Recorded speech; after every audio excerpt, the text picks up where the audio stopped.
We're live. Check, check, we're good. Welcome, everyone, to this week's edition of Coach's Corner, joined by Coach Glavich. Coach Gonzo, back here at the bank. Yeah, hey, we're back home again. We've been on the road for 2 weeks, Coach. Things have been going well for the squad, and we're pretty excited about being home, though. There's no place like home, as Dorothy said. Yeah, no place like home. And last time we saw Duquesne, we were here in the CHMA playoffs, and it was a lot closer than what we wanted it to be. We ended up beating them in overtime. Different day, different time, new season. And I think you look at squads just back to back, what we've graduated and what we've added versus what they've graduated and what we've added. I mean, certainly it's going to be a game. Duquesne's not going to come here and play easy and just give us one, like it's Christmas or, Thanksgiving gift. They're going to come hard, and we'll definitely respond accordingly tonight. Yeah, league games are a different animal than when we're used to playing exhibition games, obviously.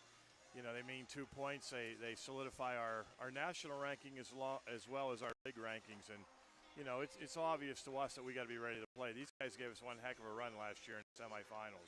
Yeah, absolutely. And, their roster didn't change much. I mean, I think their strength and, Duquesne's strength is really from the goaltending out.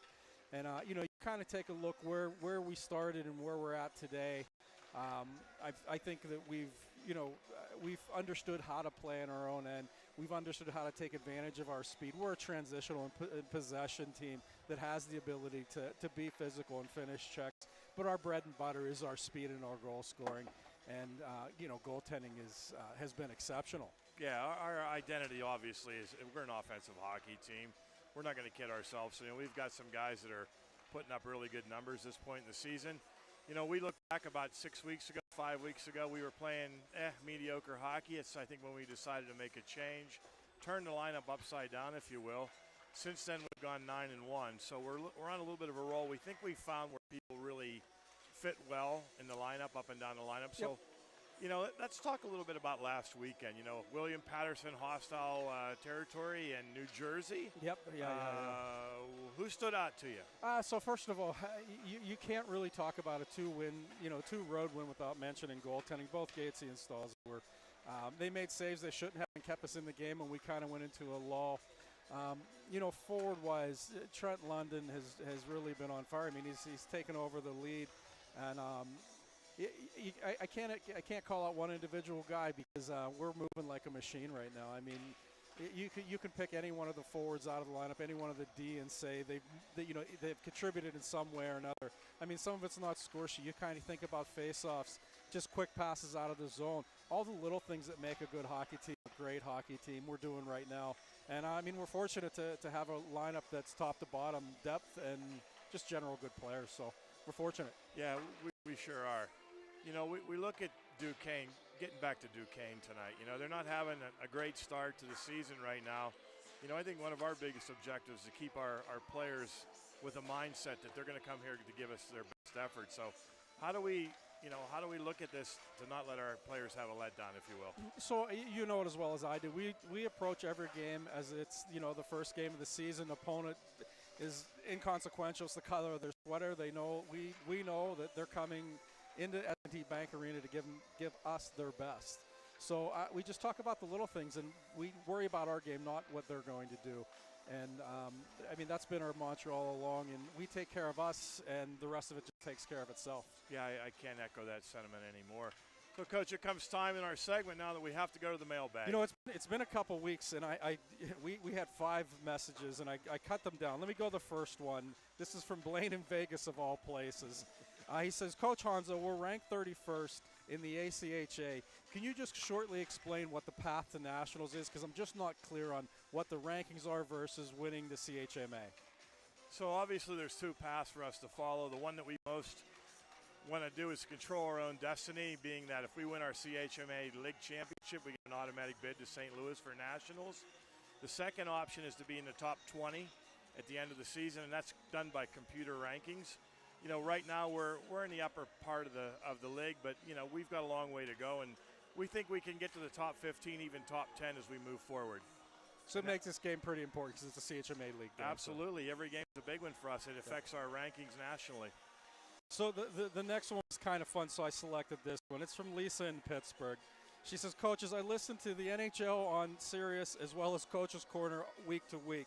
Do you think Coach Hanzo will do a yes, no, maybe so for us? And I asked him before this, and he agreed. So here's your yes, no, maybe so for Coach Hanzo. So here we go, Coach. You prefer IUP road versus IUP home sweaters? I definitely prefer the road sweaters. 4 officials are better than 3. No.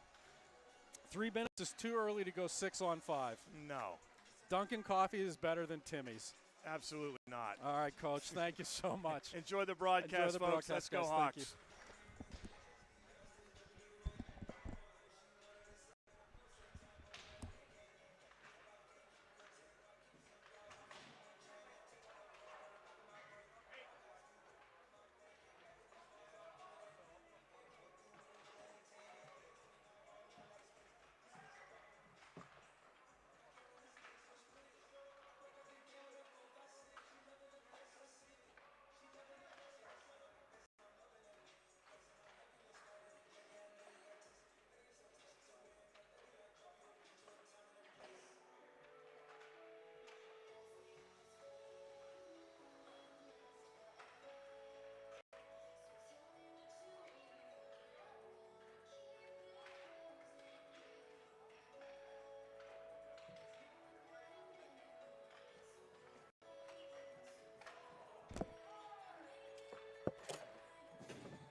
When I was setting up the stream, I completely butchered the spelling of Duquesne. Oh. Because, like, I didn't see a broadcast that was already made for this, so I had to fucking spell it myself, and I don't know how to spell Duquesne. What? Duquesne is so fucking weird. Like, try to spell Duquesne, right? No. Yeah. D-U-Q-E-S-N-E. Yeah. Yeah, I didn't spell it like that on there. It's so fucking, it's such a weird, it's Duquesne. Yeah. You're saying about the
There we go. We're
join us in recognizing the distinguished Captain Mark Sinicki, a Penn State ROTC graduate and former U.S. Army officer with an impressive record, including services in the 82nd Airborne Division during Operation Desert Shield Storm.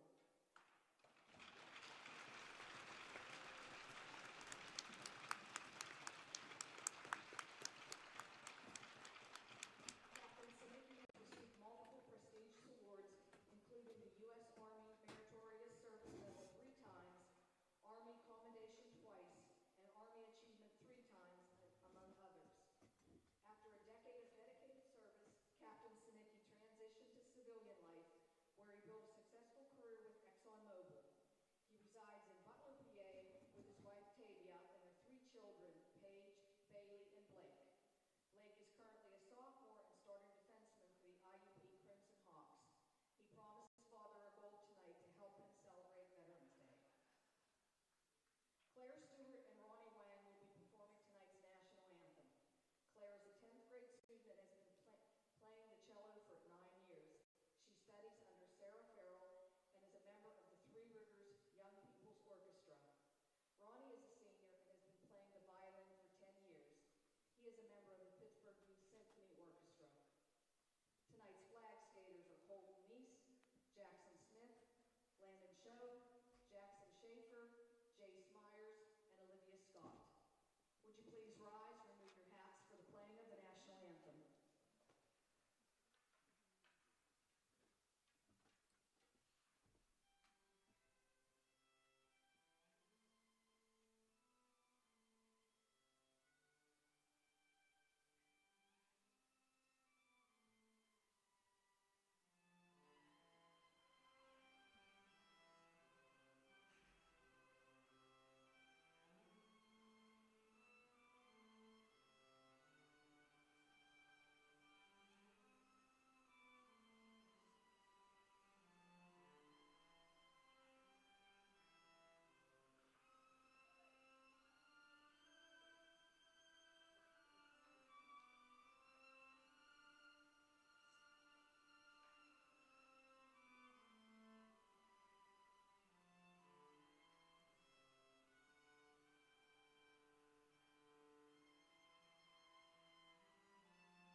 For our starting lineups tonight, for Duquesne, on defense, number 9, Sonia Koritz. Also on D, number 14, Luke Wasek. At wing, number 11, Dominic Lombardo. Also at wing, number 17, Joseph Reinhold. At center, number 29, Robert Werner. And in goal, number 32, Robert Hamoya. And for your Hawks, on defense, number 39, Blake Sinicki. Also on D, number 74, Zach Soy. At wing, number 3, Hunter Fairman. Also at wing, number 25, Jace Weir. At center, number 57, Shane Miller. And in goal tonight for your Hawks, number 31, Jared Stahl.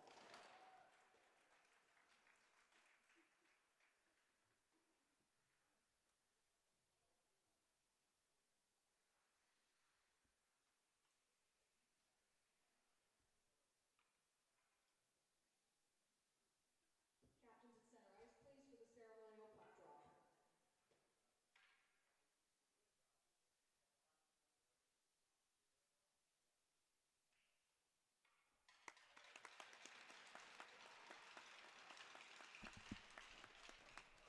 Another round of applause for Mr. Sinicki. Happy Veterans Day, and thank you to all servicemen in attendance. Good evening, everybody, and welcome to S&T Bank Arena here in beautiful Indiana, Pennsylvania, where tonight we have a CHMA clash between the Duquesne Dukes and the IUP Crimson Hawks. Hope you're doing well, everybody. My name is Peyton Trollinger. Alongside of me, the talented Alexander Donaldson. Alex, these Hawks have been hot, winning their last 6 games straight. This is going to be a really tall task for the Dukes tonight. Well, I'm hot. I'm blushing a little bit after that introduction. Thank you, Peyton. And yeah, absolutely. You know, these are two teams that are kind of picking up a lot of steam. These are two teams that played in the playoffs last year. Obviously, these are two teams went into the postseason. Obviously, IUP made it to nationals and won CHMA. So now we're back interdivision action. Obviously, IUP coming off that road trip in New Jersey last week, coming away with 2 wins there. Red hot. Now they're taking on Duquesne at home, trying to make it worth it on this Veterans Day game. It really is. We had a very emotional playing of the national anthem by 2 local students at the Indiana High School. We were honored with Captain Sinicki dropping the puck, and now we are underway. The barn is rocking. Puck drop underway. IUP versus Duquesne, and we're good to go as Sinicki enters the zone.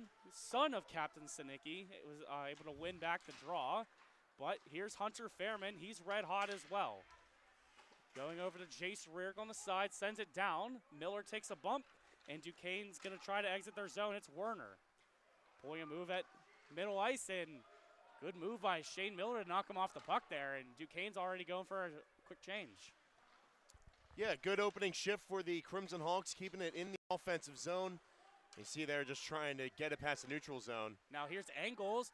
Here's a quick shot in, not able to get anything going. Good aggression by Stahl. Yeah, Soy there as well to pick up the pieces after that play. Good job clearing it out of danger. Trying to touch and go is Hoyden. Sends it on shot, and Stahl is able to cover that one up. 19:08, we're just getting started in this one. Peyton Trollinger, Alexander Donaldson joining you on the call as, you know, not only is it Veterans Day, but team ran a little bit of promotion. If you were a student at IUP, showed your iCard, you got in for free. So it's good to see a couple students coming out and enjoying the night with some IUP hockey. Duquesne winning the draw. They're going to send it in further. Donovan gets a stick on it and sends it up to London. He's third in the CHMA in points. A little bit offside there, and the refs called him. So stoppage of play in a face-off just outside the Duquesne zone. Player we've seen in the early going, number 21, making that play, stepping up on it. He's not the point leader on this team, but he is leading in points per game, over a point per game, 10 points in 9 games. He missed a little bit of the season. He's a little bit behind against the rest of his teammates, but good to see him out on the ice. He can produce on offense for Duquesne as the game goes on. And they're going to need all the offense they can get, because I was mentioning earlier with the CHMA stat point leaders, you have Jack Kinsman for Kent State, Sean Deacon for John Carroll, Trent London is sitting at 25, and then you have Jace Rearick, Maddox Rearick, and Hunter Fairman rounding out that top 10.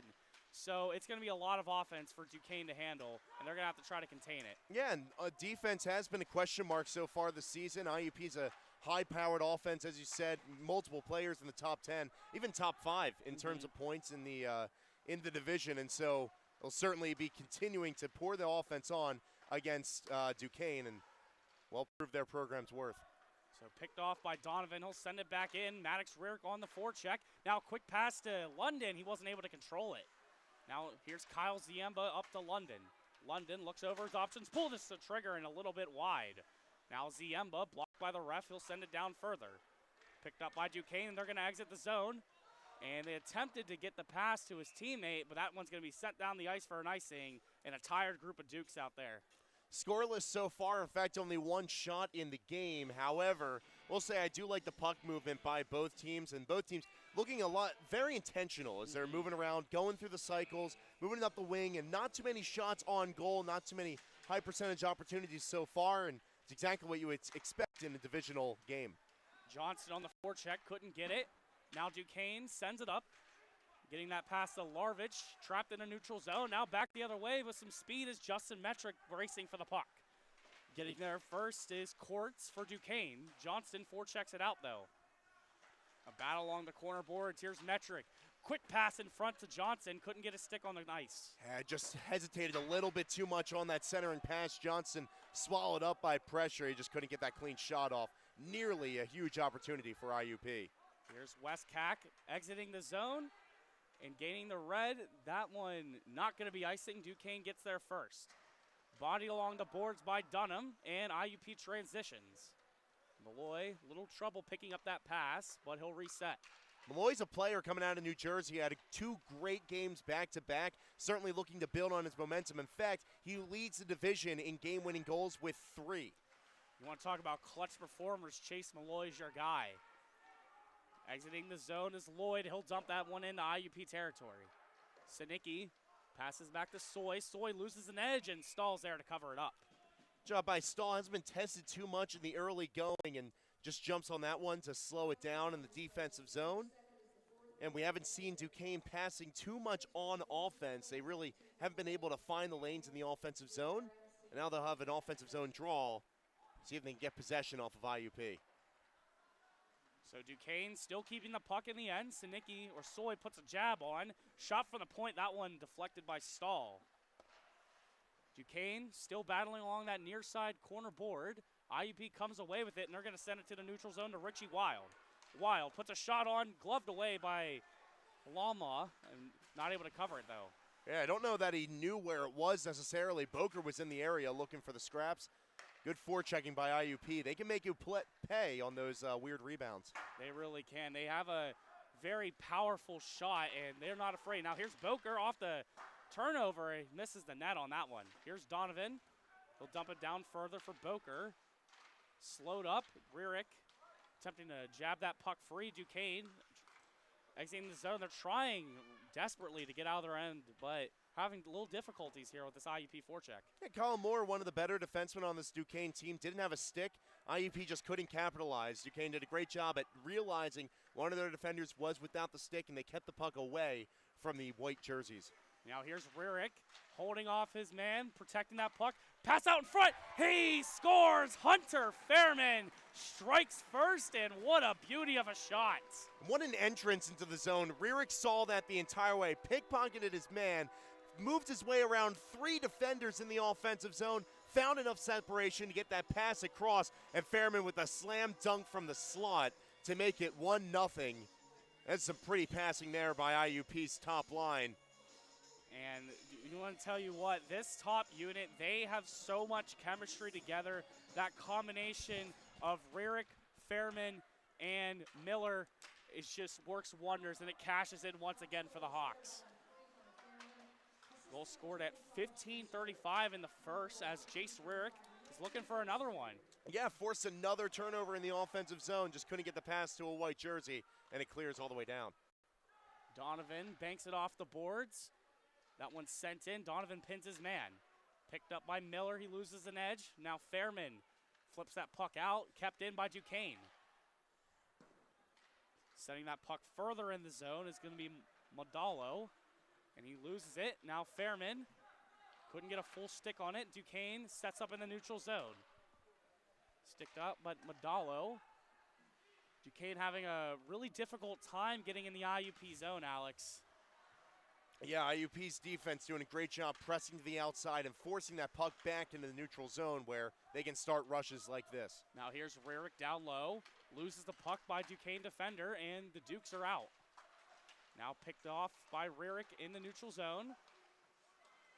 Now coming out of nowhere is Trent London on the far side. London moving in, puts a shot on, and what a save by Hamala. He stayed with him the whole way. Yeah, you can see there on the far side, number 24, winger E.J. Ferris on the far side. Kind of lucky that that one didn't go in because he stepped off of London. Like you said, he's the top point scorer for IUP. You cannot give him that much space. He danced all the way in. Normally he's able to make goalies pay, but didn't have enough space to really pull off a deke. You don't want to risk that too many times. Here's Dunham, a shot from the point, and that one patted away by Hamala. Flipped out of the zone by Duquesne. Now Rierick attempted to find London, couldn't get a stick on it though. Now give and go with Renbold, pressured by Adams. Sela keeps it in the zone. Here's Sela again, sending it lower. Adams looking for a lane. Up to Sela, who sent it in further. Rierick comes away with the puck on the far side. Keeping in the zone was Dunham, puts a shot on that one, blocked by Duquesne. The Dukes attempting to exit the zone again, having difficulties. Now here's Trent London again. London attempted drop pass to Rierick. Rierick in the zone, and he just fanned on the shot. That's got to be frustrating. Beautiful play with the skates by London to keep it moving and get into the zone. He knew that Rierick was just about to go offsides. He got it in there quick, got the pass across. A little bit of a broken play, but IUP's getting a ton of opportunities in the offensive zone, so they'll give up the opportunity there knowing that they'll get one back. Here's Metric working hard along the boards, attempting to get it. Wow. Oh, and Adams coming out of nowhere, laying the pound. Now Metric will send that one in. Here's Johnston attempting to get that puck out. Duquesne in the neutral zone will send it in. That one's stopped by IUP at the blue line. That one's sent in again, blocked by Malloy this time. Malloy getting out and sending it in further. Kept it in, almost kept in by Sinicki. That puck was bouncing around, and now here's an opportunity for Larvich. Larvich puts a shot on, and Stahl comes up big there. That was a good read by Larvich to keep pressing on. He knew Sinicki didn't completely have it, and he had a shot on.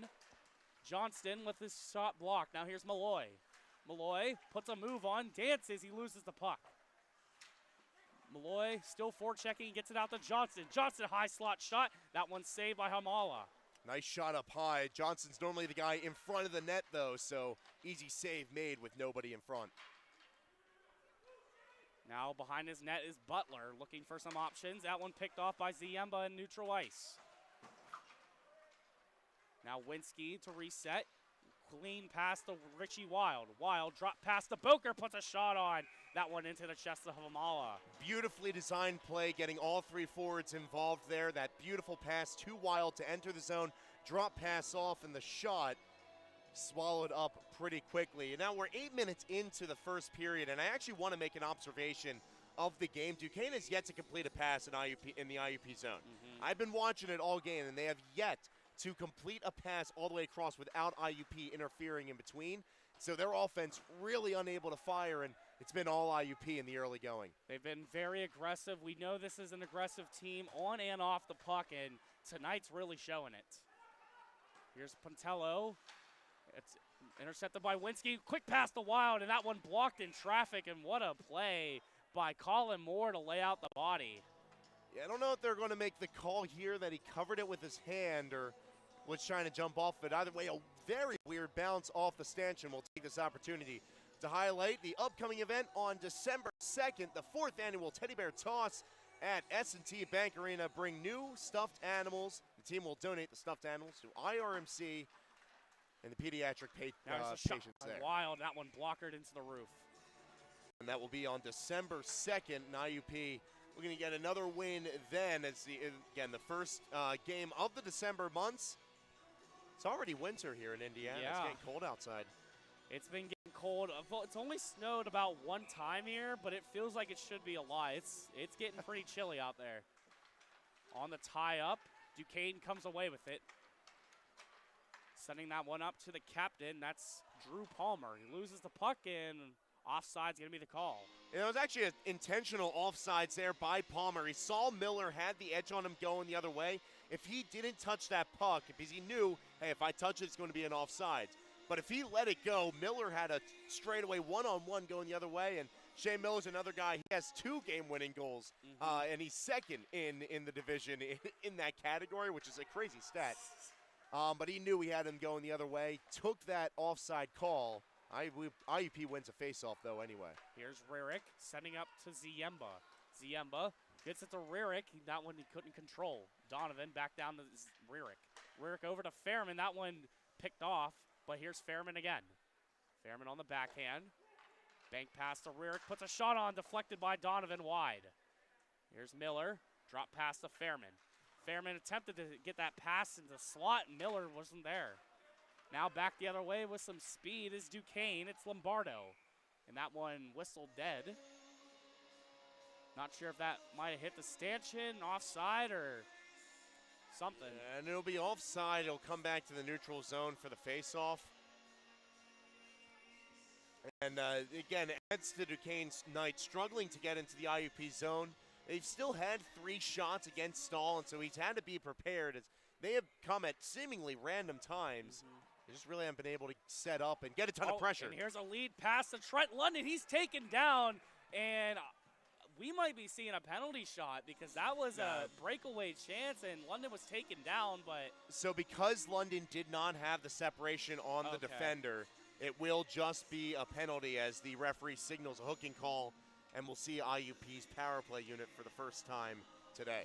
you know, I don't blame Duquesne for taking that penalty there. Trent London's very dangerous and close, and if you give him some space, it's not going to be pretty. That's a big body you got to try to haul down, and they're able to do it, but they're going to sit in the box for a couple minutes, and IUP, we're going to take a look at their first power play opportunity of the night.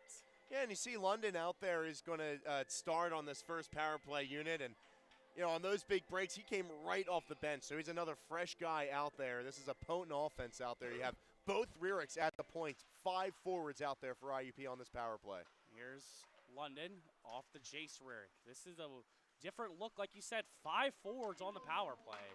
Over to Johnston, up to Maddox Rierick, slap pass over to his brother.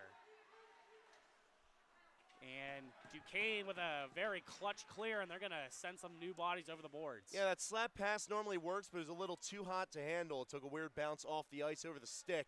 IUP already across the red line.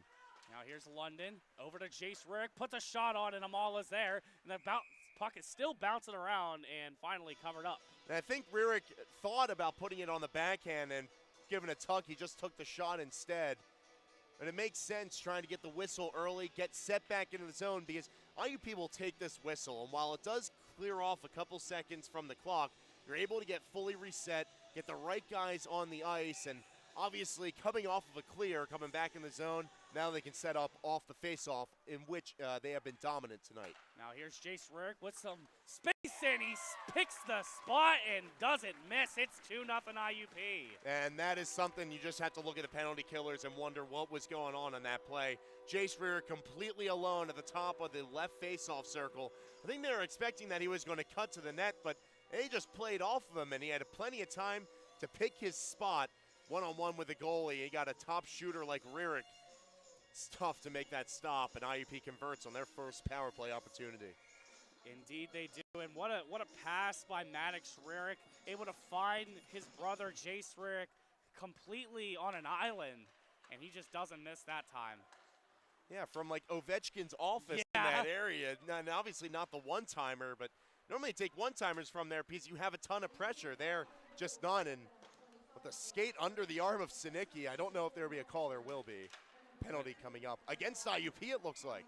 I think they're going to call Sinicki because he kind of pushed the stick away from the Duquesne player, but they're going to get him officially for interference. Yeah, that promised goal will have to wait at least 2 minutes as he'll sit. And Duquesne will get their first power play opportunity. Now, we saw IUP convert on their first opportunity, given they've been buzzing in the offensive zone. Now, on the other hand, Duquesne's going to come out here. Let's see if they can just get something set up. But if they can get some momentum on their side, hey, maybe they can turn it around. They're just one shot away from cutting IUP's lead in half. This is a big power play opportunity for Duquesne to get back into this one. And equally for IUP, this is their first penalty kill chance this game. They're going to have to prove something here on defense. Over to Butler, now at the point, back to Butler. Butler looks for a lane, takes a shot, and saw it all the way. Yeah, the experienced goaltender there, seeing through the traffic, knowing exactly where that shot was coming. Duquesne only passing it between about 3 guys there up at the point. IUP doing a great job with the umbrella spread, making sure it stays on the outside and nobody got on the inside to wreak any havoc or get open for a pass. It's an easy shot from the point. Duquesne on the draw win, will send it back to Butler. Butler over to Lloyd, down low. To NCU. Saucered back up to the point, back to Butler. Sends that puck down low. Now back up high to Lloyd. To Butler. Lots of power play movement, lots of passing movement on this power play, but you know, if you're Duquesne, you gotta get in front of Stahl. That's the only way you're gonna be able to really challenge his vision. He is an experienced goaltender, just like you mentioned earlier, Alex. But it seems right now Duquesne's just passing it to a couple people. They got to be a little bit more active on the passing and get a guy in front of Stahl. Well, you get a guy in front of him if you're going to continue to use point shots, but it's clear in the early going point shots are not going to beat Stahl. And so you need to pass it laterally. These passes are all around the outside, and they're normally going to just the guy to your left or the guy to your right. They need to be huge passes, stretch passes to get across and make that goalie start moving laterally. But until that happens, Duquesne's not getting a ton of opportunities, and that is a seemingly mindless play, throwing that out of play, and now it'll be a neutral zone draw for Duquesne.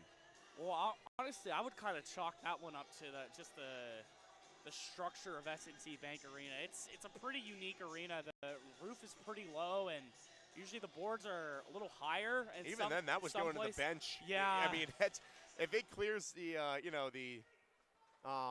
the boards on the side, it would go to the bench at least. So surprising that they didn't want to flush out a play in the offensive zone. And here's now Metric all alone. The goalie's going to go out to play it, and a good play indeed as he avoids Metric.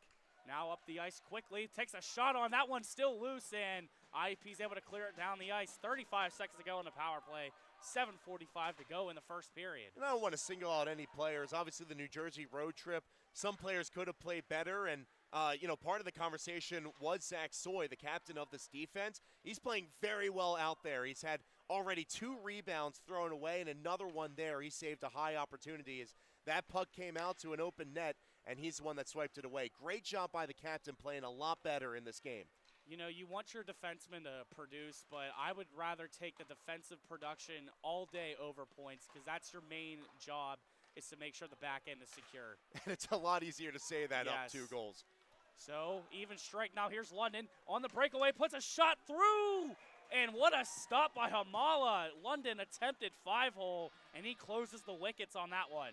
Yeah, that one under the left pad, and he really didn't know where that was going. He was just praying it didn't go in the net. You could tell he just completely froze, and that's what you got to do as a goalie. If you don't know where that puck is, freeze and just move your head. He kept his head moving and realized it was under him. Luckily, not behind the red line.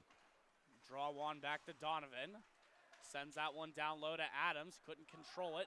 Now Ziemba goes up to play this puck and out into the Duke's bench. 6:51 to play in this first period. It's 2-0 IUP. Goals coming from Hunter Fairman and Jace Rierick. Rierick on the power play. Yeah, Ziemba there trying to just keep it in the zone and off his stick into the bench. We talked earlier about the puck going out of play, and that time in the neutral zone stops Duquesne's attack, but they're starting to look a little bit more competent on offense, and they just need to get the shots off now. So as you say that, they're going to keep it in the zone, send it even further down, but big bodies by Kyle Ziemba. He's going to pin that puck against the boards. Adams evades a hit, gets it back to Ziemba. Credit where it's due, Duquesne got 3 shots on that power play, doubled their shot total. Now here's Adams, Duquesne blowing a tire, the toe drag, and Adams couldn't get the shot off. Now a chance for Maddox Rick. He dangles, leaves the puck, puts a shot on, sprawling save by Hamala. Adams over to London. London, he shoots and scores! Utter chaos in front of the net, and it finally pays off. Trent London finds the net. Got to get a guy down there, make sure there's no oil spill in front of the net. Everybody was flying every which direction, and London able to find that hole. It wasn't like you went up high, you went 5-hole. Kept it down low with guys in front. And a pretty passing play, and you give it to your top point scorer on your team for his second goal, or his first goal of today. And is able to slam dunk it from just outside the slot.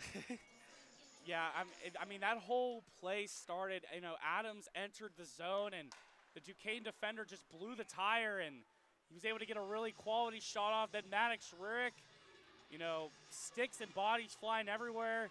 Dragged the puck away. That puck finally went over to London. No one was on him. He put the shot on, and it's 3-0 IUP.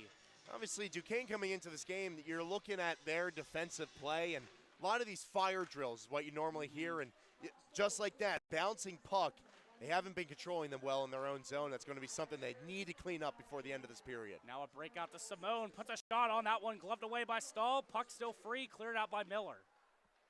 Miller. Pass that puck around the boards to Rierick. Rierick skating with the puck at his own end, starting the offense. With some speed, he puts a move on. Rierick on the backhand, puts a shot on high. That one not covered. Still loose. That no whistle has been blown, but that one cleared away by Hoyen. Hoyen leaves the zone, but he couldn't get that puck out of the zone. It's picked up by Fairman. Fairman on the backhand, puts a shot on. That one saved by Hamala. And Duquesne finally clears the zone. Up the ice, puts a move on. He gets past the defender, that's Engels. Engels centers that puck out, and Rarick will send the puck the length of the ice, and an icing call going against IUP. More defensive zone turnovers for Duquesne. They're really fighting an uphill battle, mainly against themselves because, look, IUP's a good team, but right now all they've needed to do is capitalize on the turnovers by Duquesne in their own end. They really need to clean that play up because they are bleeding goals. 3 goals now in the first period for IUP. Now a quick shot, that one patted away by Stahl. And that puck looked like it was attempted to be flipped out of their own end. Might have hit the roof of S&T Bank Arena. No, it's off the face mask of the face shield of number 12 forward for Duquesne, not on my roster. I do not have him as well. But it went off his face into the bench. I was surprised that it came all the way out to the neutral zone, considering it went out in IUP territory. But either way, the Crimson Hawks control. Here's Duquesne, Dunham. good forecheck. Dunham having a little bit of trouble holding that puck, puts a shot on that one, blocked in traffic. Here's NCO down low. Will send it up high. Puts a shot from the point. That one blocked by his own man, and now Malloy to transition. Malloy gets that puck to Metric. Metric pinned on the boards, picked up by Malloy. And now Duquesne gets it up to NCO in the neutral zone, and he'll dump that one in. Glove down by Sela. 4:25 to play in this first period. It's 3-0 IUP. Turnover in their own end. Here's a shot by Butler. That one just wide of the cage. Here's Westcock. We'll send that one down low. Excuse me, Westcock. Oh, and he's hit hard by Sela from the back. And now IUP will will their way onto a 2-on-1. Johnson over Malloy. Malloy puts a shot on it, and what a flashing save of the leather by Hamala, and he finally lays on top of that one. Able to scorpion that one in the second opportunity. I did want to make a note. Luke Wasak did go to the bench, one of the defensemen for Duquesne. Winsky finished his hit at the point, went a little bit high, and he grabbed his head as he went to the bench. So hopefully the Duquesne defenseman does return. Injury report there for the Dukes on the far side. We will keep you updated on that if we get more information. Now here's Winsky, able to slip and slide his way through the boards. Now picked up by Richie Wild behind the net. He puts on the brakes. Wild looks over his options up to the Ziemba. Ziemba sends that one on, blocked in traffic. Here's Boker with a great stick lift. Up to Ziemba. Ziemba looks for a lane, puts a shot on just wide. Now Donovan. And that one he's not able to clear down, but Duquesne able to push it out of their own end in the neutral zone. A battle for that puck. IUP comes away with it. Getting that one back was Lombardo over to his partner, that's Moore. Moore sends that one up, and Donovan will corral it. Quick pass up the ice to Boker. Boker in the offensive zone. Quick pass to Adams, and he couldn't get a full stick on that one. Great display of passing by the Hawks, though. IUP's doing a great job at using one forward to draw 2 defensemen away, and they're opening up a ton of opportunities in the slot using that exact strategy. Sinicki frees the puck now. A really bad turnover. Quick pass, and he puts a shot on. That one off target. The puck is still loose. It somehow stays out of the net. Stahl was completely out of position. Off the post on the wraparound attempt, and that one all the way away. And that's how Duquesne's gone in this first period, is just couldn't get that bounce. And the one opportunity that they've had just could not connect. An amazing interception in their own zone. I couldn't get a number. I believe it was Lombardo that picked off the puck and just not able to cash in. Yeah, an uncharacteristic defensive turnover by IUP, certainly something that they'll want to clean up. Actually, excuse me, that was Hoyen that got the interception of that one. 1:57 to play here, in a long stretch pass to Trent London. He's one-on-one. London puts a shot on. Great defensive stick by the defenseman, who sends it up into the netting. Look, I don't want to compare to the professionals too much, but in the NHL, when you're making those long stretch passes, those passes are going up through the middle, normally on a line change. And that time it was done with 5 guys in between London and the passer from his own end. You cannot let that happen and those stretch passes happen. And Rarick is able to get a quick pass to Miller, who puts it right behind Hamala. And it's 4-0 IUP. And there it is. My exact point is that Duquesne is not getting in IUP's passing lane at all. On that goal, men were in the area. The guys have to be back on defense. And instead, IUP able to find their target on their pass every time. Now 4 goals for IUP, and honestly, in goal, you got to feel for Hoyama as he's given up 4 goals, and honestly, it's tough if you're the only guy in the crease defending back there. That was such a quick pass as well, and great vision by Rarick to find Miller, and even better job by Shane Miller to have that stick on the ice. He just tapped it in. Yeah, too many defensive holes for Duquesne, and when they do have possession, it's a turnover. Now, quick pass to Fairman. Fairman keeps possession, gets it to Miller. Now back to Rarick. Rarick having trouble keeping it in, but he does. Here, Jace Rarick sends it down further. He's bodied. He'll give it to Shane Miller, though. Miller, fresh off a goal. Turns with the puck down to Fairman. Fairman down back to Miller. Up to Sela. Back to Miller. Behind the net to Rarick. Quick pass, and Sela keeps it in. Now another shot. That one blocked by Fairman. And now Duquesne with an opportunity. Here's Butler. Butler, forecheck by Miller, puts a move on. Butler, he's hit for his efforts, but puts a shot on by Stahl. Great physical effort by IUP to consolidate on the sole puck carrier, the only blue jersey in their own zone. Under 40 seconds to go in the first period. IUP's is set in their own zone. Quick pass up to Malloy. Malloy evades the hit but forgets the puck. Now one fished out by Johnston. Not a lot of communication on who was getting that puck. Renbold throwing a couple hits as well. Skating is Renbold. He meets Dunham. 10 seconds to go. Donovan banks that one out of the zone. Johnston racing for the puck. Controlling that one is Lloyd, and that will be the end of the first 20 minutes. Your score, IUP 4-0, and they've had quite the offensive production, Alex. Frustrating for Duquesne, and like I've said multiple times throughout the first period, got to tighten up on defense. Now, on the other hand, and I talked about this as well, Zach Soy, one of the main guys coming out of last week that, hey, we expected a better defensive performance going into Jersey, and, well, now they've, put up the donut after the first 20 minutes. And so coming out of that first period, the defense looking very good and firing on all cylinders. Not too many turnovers, unlike in Duquesne's case. So IUP walks away from the first 20 with a 4-goal lead and certainly with momentum on their side. Indeed they do. We will take a break for the next 15 minutes. Don't go anywhere. The second period of action coming shortly.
And both teams coming onto the ice here in S&T Bank Arena. IUP hosting Duquesne University. And the Crimson Hawks up 4-0.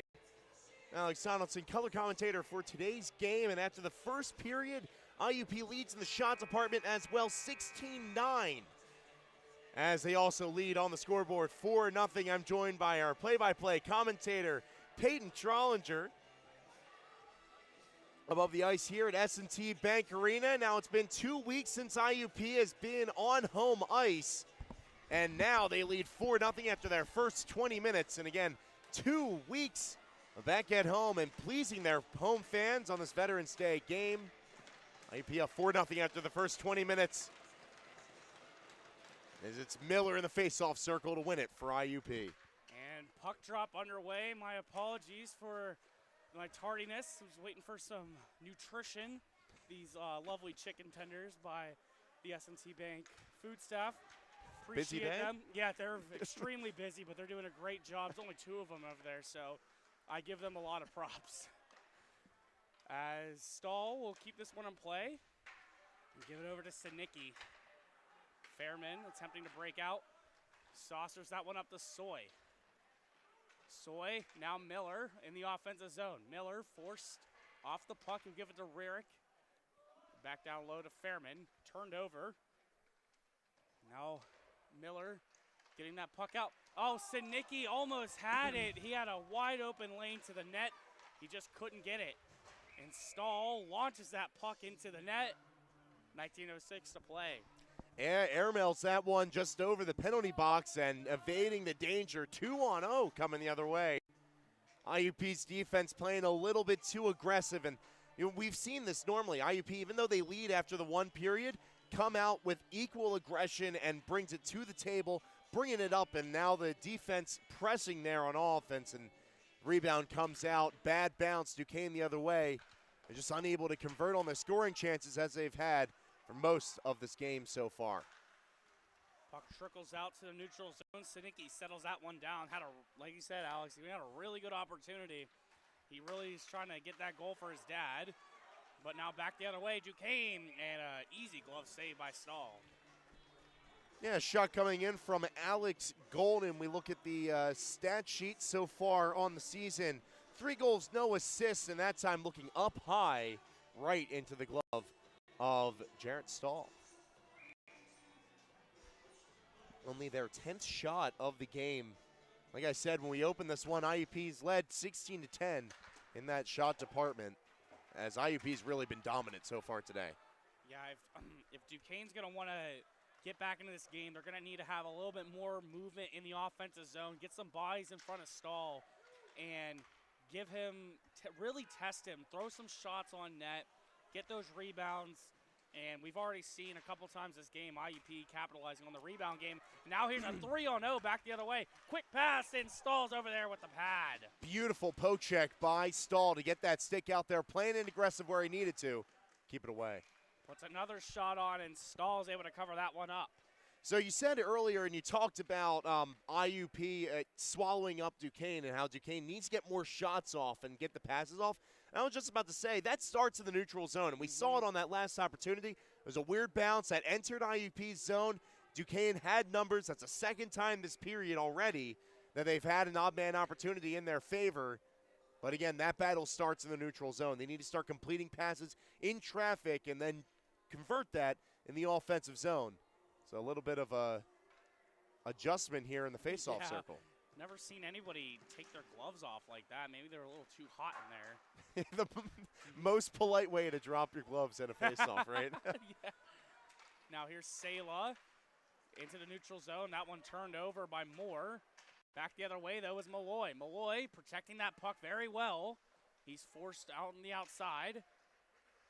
Yeah, Malloy wanted to call there. He's facing a ton of pressure from the stick. One in the slash.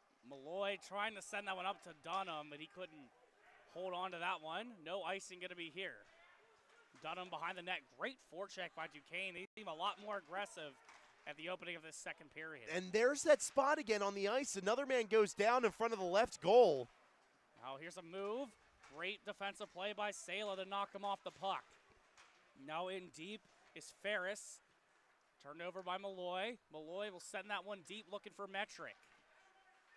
No call made on the shove. Clean hit. Johnston picks it up in his own end.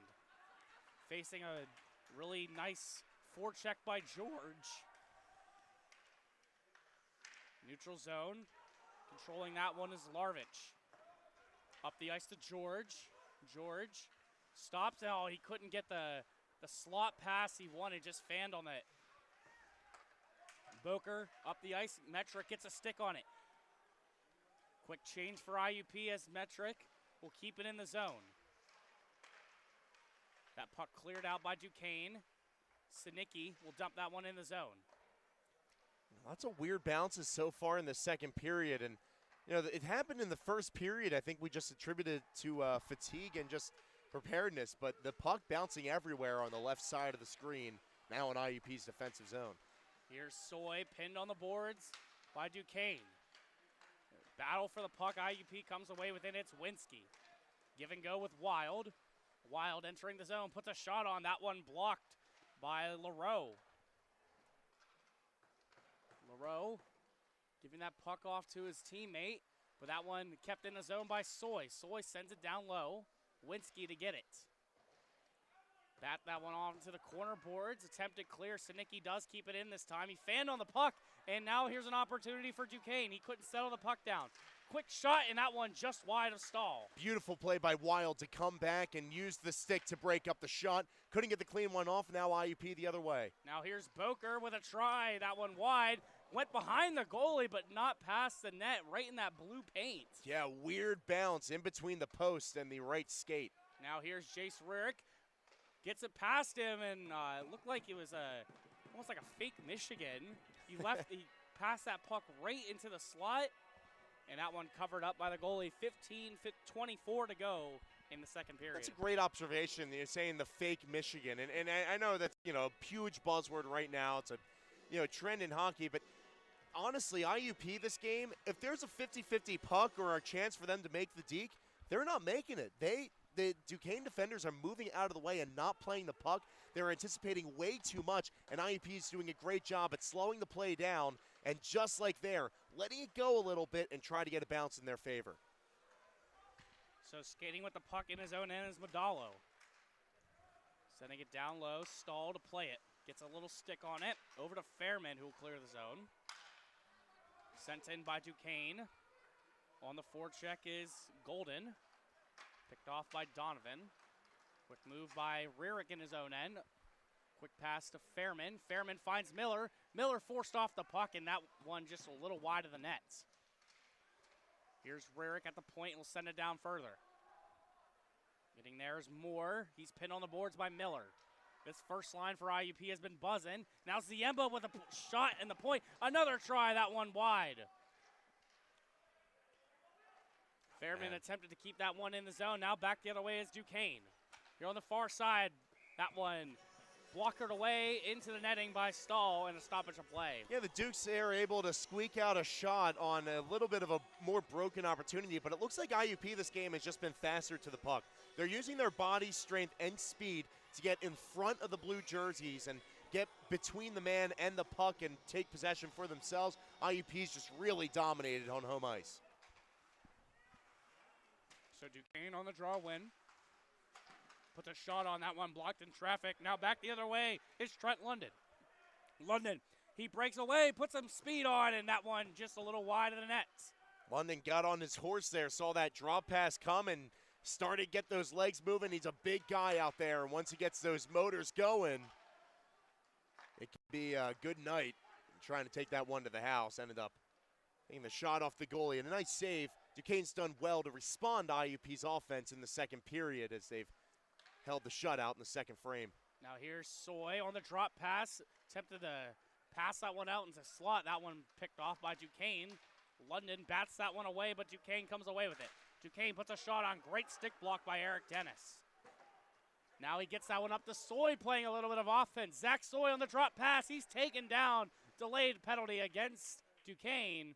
And he's going to the box for 2 minutes. Yeah, one man will sit, and the defenseman playing up there. Beautiful play by Dennis to see his man, his captain, in the center ice, bounce it right off the boards. Perfect pass. and let Soy stride forward. Just didn't have the same separation, and instead dropped what off for his forward, but the man still took out the body and drew the penalty. I don't know if IUP would have scored on that opportunity, but the man goes down, and IUP will go to their man advantage, already 1-for-1 today. Sawyer Courts will be going to the box to sit for a couple minutes. Like you said, Alex, 1-for-1 on the power play for the Crimson Hawks. Duquesne wins the draw, and no whistle. Thought that one hit the stanchion, but no call made. So Ziemba in his own end. Another new look for the power play unit for IUP. Obviously, the first goal coming from Jace Rierick. He was one of the point guys and playing up and playing with 5 forwards out there, IUP. Similar look, although Ziemba playing quarterback at the top, the sole defenseman on the ice for IUP. Here's Ziemba looking for some options. Ziemba, quick pass to Malloy, quick shot, and a good save by Hamala, and some stick wax after the whistle. Yeah, nice save in the slot as Malloy just took that one, got to grip it and rip it. No aim on that shot, just trying to get it up high. And the goaltender stepping up to make the save. And Malloy will head off. It'll be a slash after he took a cross check in the slot. We'll see if it goes both ways. It will. And again, he took the cross check from Lombardo after taking that shot. Didn't like it, took an extra slash, both of them with an extra jab, and they'll both sit for 2 minutes. It'll still be 5-on-4 hockey in favor of IUP. So an offensive zone draw again for the Crimson Hawks. Boker wins that one back to Fairman. Ziemba keeps it in the zone. Actually, no, he doesn't. Just crossed that blue line offside. Ziemba picks off that puck and plays some offense. Ziemba drop pass to Adams. Adams cuts across, puts a shot on that one wide. IUP just the first ones to the puck every time. They have controlled the play. Boker drop passes Ziemba up high. Sends that one down low, back up to Ziemba. Here's Fairman wide open. Goes over to Adams. Adams, quick pass to Metric, and he couldn't hold on to it. Pass is just a little too hot to handle down deep, and the slam dunk play. I mean, you got to get those passes off quickly or else the defensemen get in the way. Now here's a turnover. An opportunity for Duquesne. Puts that puck in. He had Stahl beat. He couldn't hold on to the puck, though.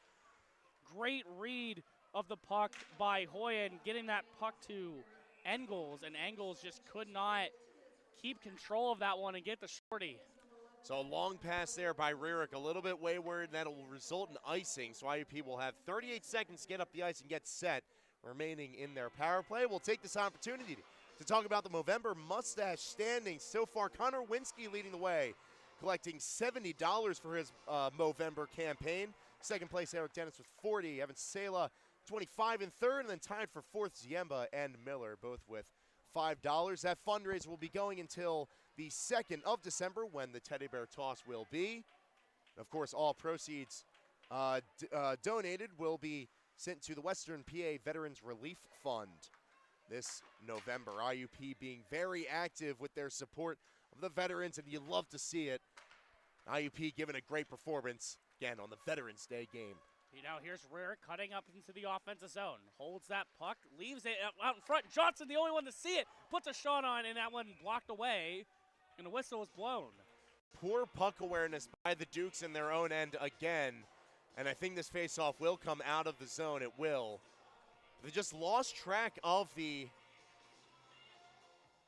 They're signaling that it was going to come out. I think they're just motioning for a change. Either way, poor defensive recognition by the Dukes in their own end.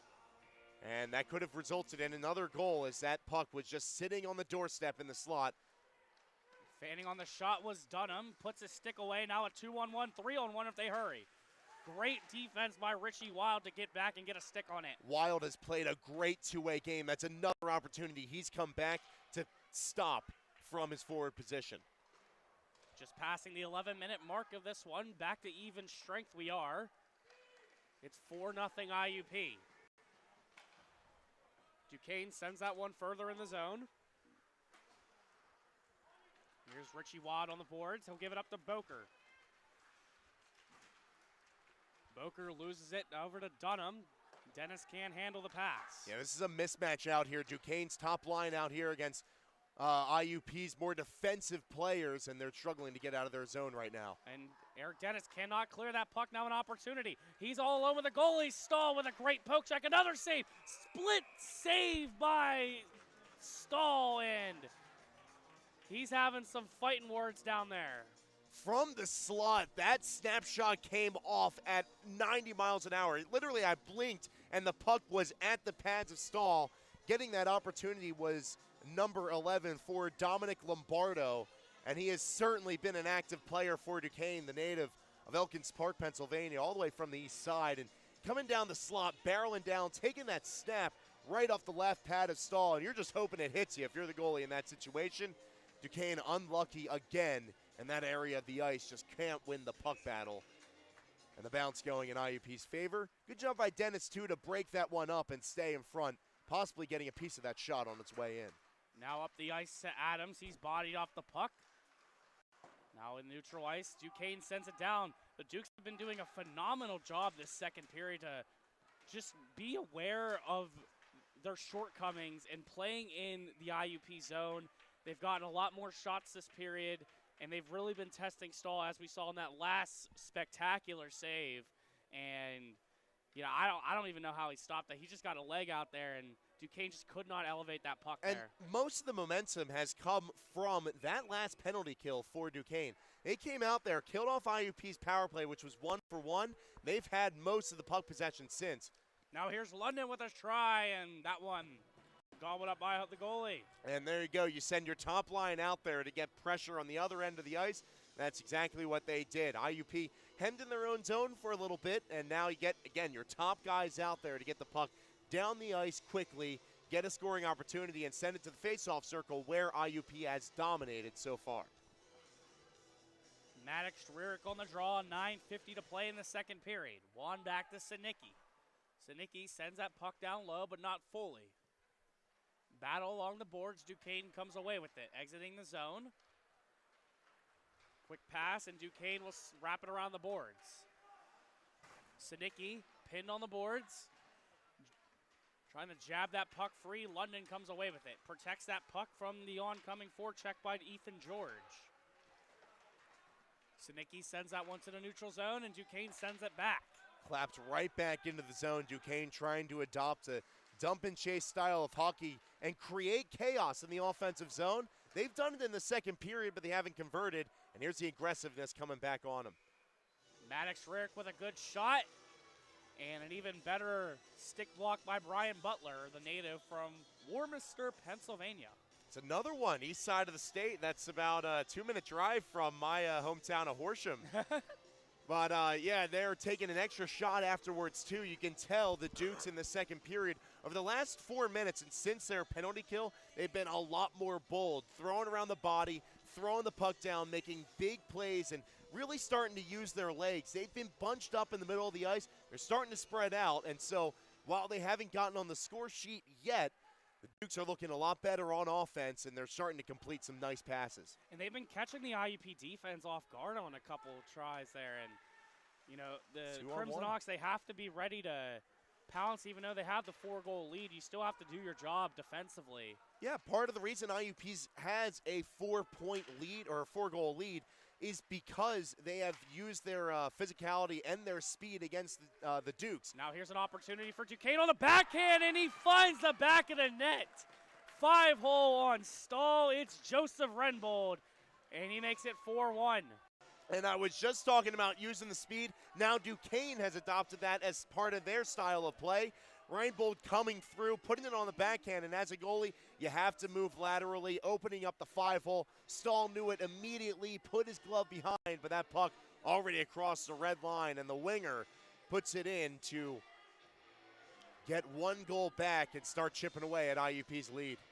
And that's a really big goal if you're Joseph Renbold, and this is, you know, you're down by 3. You still have plenty of time.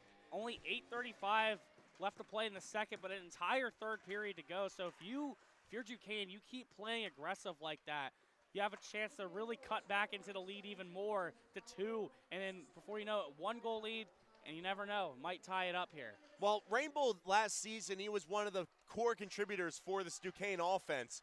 And coming into this year, yet to score. That's his first goal. Hopefully, that gives some momentum back to the winger, gets his swagger back, and start getting more points up for Duquesne. They need the points. Now Fairman coming on the near side, wrap it around. Here's Jace Rarick, across the ice to Sinicki, pulls the trigger just wide of the net. Rarick keeps it in, good screen by Soy. Rarick cuts across. Looking for options, drops it to Fairman, can't cleanly hold it. Fairman across the ice to Soy. Soy hesitates, dumps that one to Miller down low. If you're Duquesne now on your own end, you have to start getting more aggressive. That's how they beat IUP last time around and got the opportunity to get their first goal of the game. They have to stay aggressive, and they're sitting back on defense. Yeah, here's Rarick. He's stick lift away. Miller up in the slot, and that one just wide of the nets. And those opportunities can exist. Again, for the defense, you need to step up on that. And IUP's just been faster to the puck in those situations. Gets past the defenseman, and that one just wide for NCU. Couldn't get all of that puck to clear it. Now Miller taken down to the ice. He's going to draw the penalty. And Duquesne is going to go shorthanded again. Yeah, an extra shot there on Miller, and he holds on to the stick just to let him know what he did. But again, IUP will head to their third power play, and Duquesne got a lot of momentum for killing off IUP's last power play opportunity. Now a man down, they'll try to get some momentum back their way and get another penalty kill here. But the way they're going, hey, conceded one goal, clonked it on the last penalty kill, and now they'll kill off another one here. So IUP going back to the 5-forward approach on the power play, and Duquesne will clear the blue. And I think it really comes down to the fact that they trust the Raricks at the point over some of their defensemen on the power play and just getting some offensive production. Wow. What a hit by Jace Rarick, and a shorthanded shot. Stahl elects to play it. Gives it to Maddox Rarick, and he'll reset. Again, what a tremendous, thunderous hit by Jace Rarick, but he's able to keep going. Here's Johnston on the side. Johnston loses that puck, not covered up by the goalie. Rarick keeps it in, though. Rarick pulls the trigger, and that one gloved away by Hamala. That puck's still loose, and he's finally able to cover it up after he lost his helmet.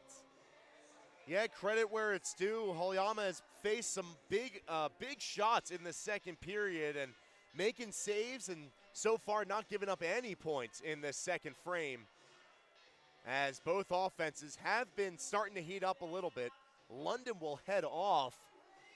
The bench the door not opening yet on Duquesne's penalty side. We'll see if they offset. They won't. It's going to be 4-on-4 hockey. I think what they're going to end up calling is maybe a goalie interference, because London was the one. He was trying to follow up for the shot, but the stick just hit the back of Holyama's mask, and the officials deemed that a little unnecessary. So Holyama is going to fix his mask up. Yeah, for a goalie getting in the traffic in front of the net, obviously you're going to have bodies there. That's the way IUP plays with their man advantage. They have people in the slot, and so putting yourself in that vulnerable situation, getting your head in that traffic, you want to blow that whistle soon, and any contact afterwards, the referees are going to make it clear that they are going to side with the goaltender no matter what. You love to see that protection and make sure that the goalies are still out there to do their job, and well, he's been one of the better ones in the second period, facing a high percentage of IUP shots in the second and standing up to all of them so far. Indeed he has, and Duquesne, a little bit of 4-on-4 action coming your way. 75 seconds on 4-on-4. Now with this added ice room, IUP has been faster to the bounces, and so that bodes well for their 4-on-4 look. Goes up to Fairman now, give and go with Ziemba. He loses that puck, and now a 2-on-1 for Duquesne. Coming on the near side, that one is blocked away by Stahl, and now an opportunity for IUP. 2-on-2 for Johnston, leaves that for Fairman. Fairman gets a shot on that one, blockered away by Holyama. Now the Dukes attempting to leave their end. Here's Hoyen. Leaving that pass for Simone, puts a shot on, a little wide. Simone with another try, again wide of the net, goes behind. Maddox Rarick, 5.5 to play in this second period. Oh, what a spinorama move by Maddox Rarick at his own end. Now he's going to cut across, puts a shot on, that one quality, but Halyama's there even more. Up to the point to Soy. Soy will drop it back down low for Maddox Rarick, who will pick it up. Leaves that one for Malloy. Now we're going to have a Duquesne power play as IUP could not convert on the 4-on-4. Chased behind his net is Chase Malloy. Really aggressive on this one, and picking it up shorthanded is Adams. Adams pulls and weaves his way through, but just couldn't get all of it. Adams knocked off the puck by Duquesne, and they got 20 seconds on the power play to go. Yeah, and you know, that's not what you want to see for one of your power play looks, but at least they did not concede a goal. Great job by Halyama to stay with the puck. And Adams is a guy it's so hard to come up with, but the shifty goaltender inside, and he's able to shift again with the puck and really block down IUP's opportunity shorthanded. Even strength for both sides now as IUP will reset. Couldn't handle that pass. 4:10 to play now in the second period. It's 4-1 IUP. Duquesne clearing the zone. And Duquesne just offside. I wasn't able to see it. It was kind of right in front of us in the press box.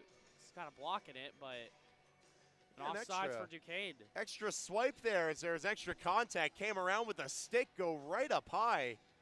A little bit dangerous there. Keep an eye out. Make sure that, you know, the tempers are flying. This is a little bit of a rivalry game, and we'll see if the fireworks continue as we enter the latter stages of the second period. Duquesne sending that puck in deep. Ziemba gets there first, absorbs the hit. Puck trickles out. Duquesne keeps it in. With it is Quartz. Quartz, he can't get it to the point. Now here's Winsky. Winsky has Wild on the other side. Gives it to Wild. Wild all alone puts a shot on, and Halyama stays there all the way. Wild has to be the best player in this game not to record a point so far. He's been buzzing out there, and certainly tons of time left for number 10 to try to get on the board. Another opportunity, that one blockered away. Now Duquesne desperately trying to clear the zone. They can. Here's Winsky. He turns it over. Saucered up. Can't keep that one in is Ziemba, who shakes off the hit. Now up the ice to Fairman. Fairman stops, waits, passes it, and Halyama closes the wickets, and that one doesn't go through. Got the rebound as well and kept him close. Now the drop pass to Lombardo. Lombardo pulls the trigger. Stahl is able there for the save. 2:55 to play in the second period now. Pace is picking up, and the pass to Jace Rarick. Rarick on the near wing. Puts a shot on, puts a move on, and Halyama, that puck still loose, and the official calls it dead, though. There a brief period of a ton of speed, something we haven't seen in a couple minutes as, you know, the play was kind of slowing down, both teams trying to stick handle through, and Rarick coming off the bench, using his speed to try to catch the defense and the goaltender off guard. That one just a little bit off the mark, and he hit the goalie. Nice save by Halyama to stay with the puck. He's doing a great job at this in the second period. It's staying with it, not overcommitting. That was the biggest gripe I had with the Dukes after the first, but in the second period, they made the necessary adjustments, and they're skating with IUP out there. Now they just need to get back at their tremendous lead. So dumped in, Miller keeps it in. He loses it. Now behind the net, kept in by Rarick. Rarick up to Sinicki, puts a shot on through traffic, and it gets through to the logo of Halyama. Another bounce going in IUP's favor. They've just been quicker to the puck in the offensive zone, but the Duquesne, the Dukes have been staying with it. While they did give up possession on that shot attempt, guys got over and got in the shooting lane to allow for a relatively easy save for Halyama to make, and the defense has certainly been supporting their goaltender much more in the second frame.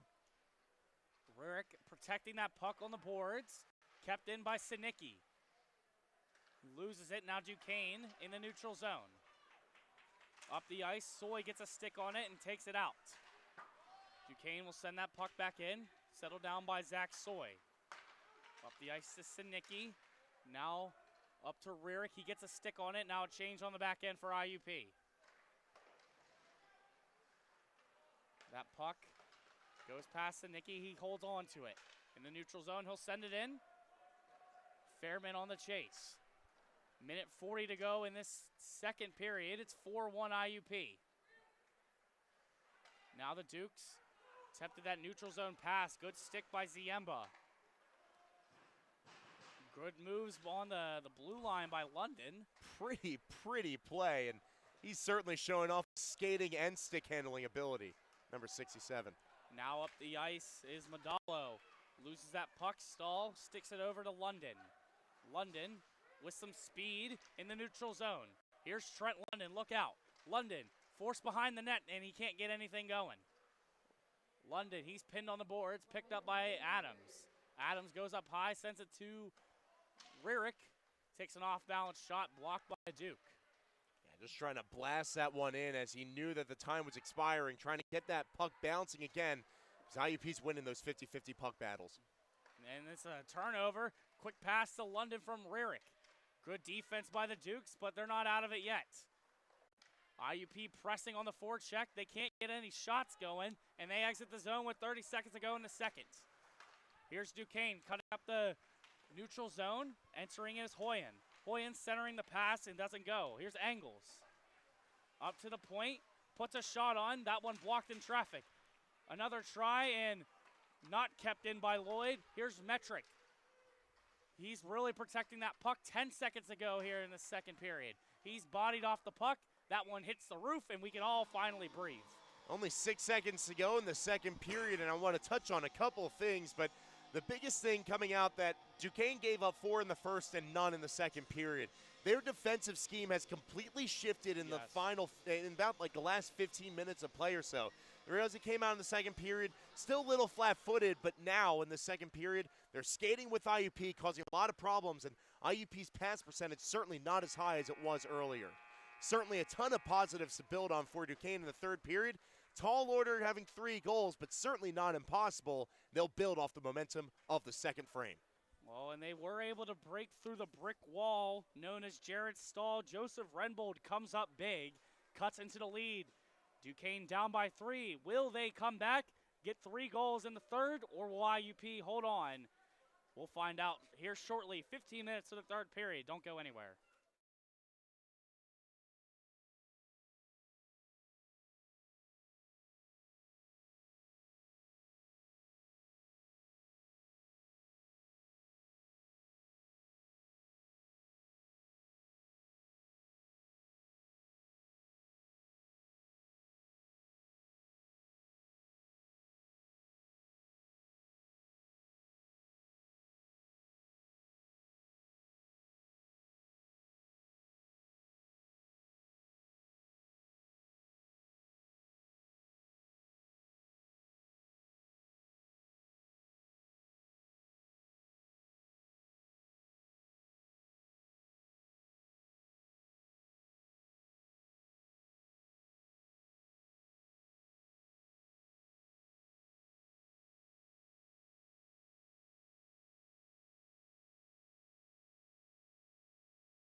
Hello, everybody, and welcome back to S&T Bank Arena. It's third period action between the Duquesne Dukes and the IUP Crimson Hawks.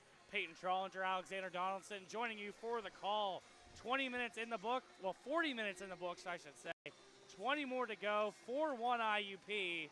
Duquesne recently breaking into that deficit. Renbold is able to cash in 5-hole on Jared Stahl after 4 unanswered goals in the first period by IUP. What's going to happen this period? We'll find out here shortly as puck drops and IUP wins the draw. And what an open ice hit there by Koritz to start this one off on Rierick. Surprised that they're going to call that an icing, as if they're calling that an icing, then that could arguably be interference there at the blue line. Either way, IUP, a complete night and day difference in the first period. They were winning everything in the first, and then the last 15 minutes of the second, Duquesne came in and really, tore it up in the offensive zone, started beating IUP to puck battles, and so you have to think the Crimson Hawks are going to come out with the same fire they had in the first period to try to close this one out. Well, if you talk to Coach Glavich and Coach Hanzo, they know what the problem is. The problem is every game they play, they struggle to finish in the second period. They have a really good start, and they're really good at closing games out. But it's that second period that's really problematic for them. So it's the third period. Let's see what can happen as Ziemba had a breakthrough and just missed the net there. Here's Miller behind the net. Shovels it off to Fairman. Fairman back to Rierick. Rierick at the point. Skates, looks for a window. He's forechecked pretty heavily. He's driven into the boards and he's hit hard. No call made there. But very physical presence by the Dukes to start this one out. A quick shot by Donovan. And that's going to draw it. He knew exactly what was coming his way. He put his arms out. I'm sorry to cut you off there, but that was a sight, and he knew he was going to draw a reaction with that extra shot. And bringing it back to the actual play at hand, Duquesne looking, again, even more aggressive than they did in the first and even second period. They are playing man-to-man and still playing man-to-man after the whistle. And you're going to have to think there's going to be at least one man heading to the box after this altercation. Well, Rierick was trying to get up there, and I can't see who's in the scrum for Duquesne, but he pushed him down, and the boards are banging on the Duquesne side. Trying to get some kind of life in the squad. Point I do want to bring up, I will say it's hard from our point of view because the numbers are only on the back of these Duquesne jerseys, and given half the players have their jerseys tucked anyway. So a little bit of apologies, maybe getting a few names wrong here and there, but and the jersey's really hard to read, especially without those numbers on the side. And those 4-inch numbers really do make a difference, right, Peyton? You're cracking up right there next to me, but it's tough up here to get the calls right all the time. So Lombardo and Jace Rick will go to the box. Surely 2 minutes apiece for roughing. It looks like there's another Crimson Hawk in the bench as well. Yeah, Miller and Rierick sitting right now for IUP. So as some players are being tossed to the penalty box, we'll take a moment to highlight IUP's 4th annual Teddy Bear Toss. It will be on December 2nd against Toledo. Please bring new stuffed animals that will be donated to IRMC pediatric patients after the game. And of course, it's a 4th annual, great tradition, and love to see IUP how active they are in the community and invoking change. Also, I mean, have to think about their fundraisers, their philanthropy with the Western PA Veterans Relief Fund running their Movember mustache standings. Of course, each player with the best mustache trying to get donations for the Veterans Relief Fund. So far in the lead, Connor Winsky, even though it was $7, those donations will be open up until the Teddy Bear Toss on the 2nd of December. So Duquesne on the power play here. We're going to get another look at it. A good job by, I believe that was Ziemba to get that puck. No, yeah, that was Ziemba to knock that puck down the ice.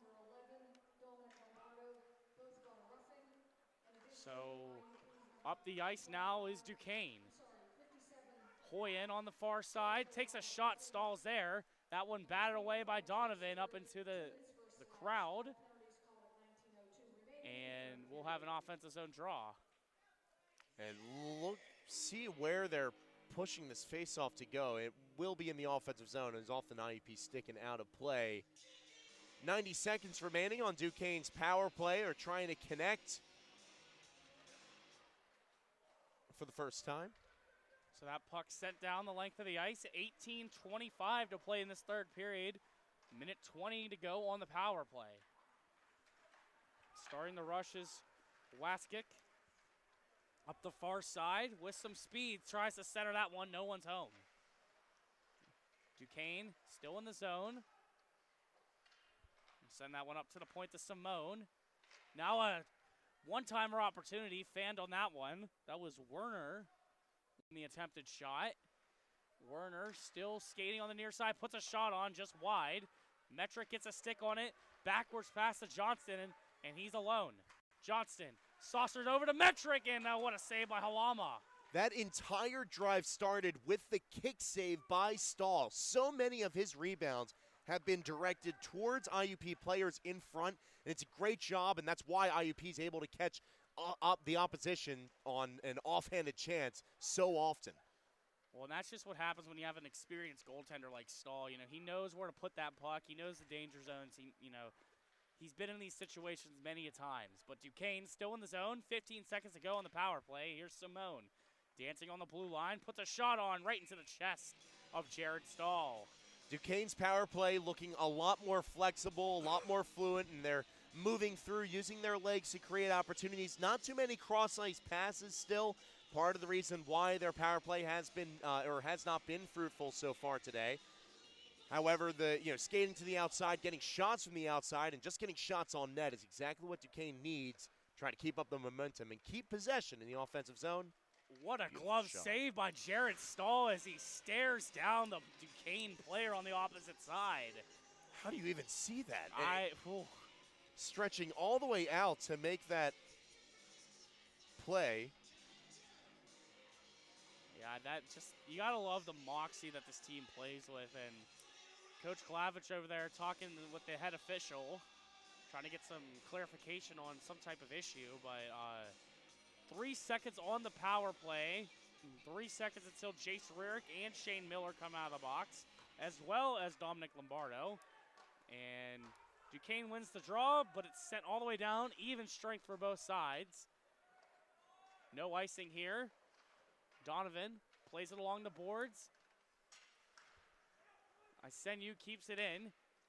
Blocked by Ziemba on the high slot. Sent down low to Hoyen. Stick battle behind the net. That one creeps out to Adams.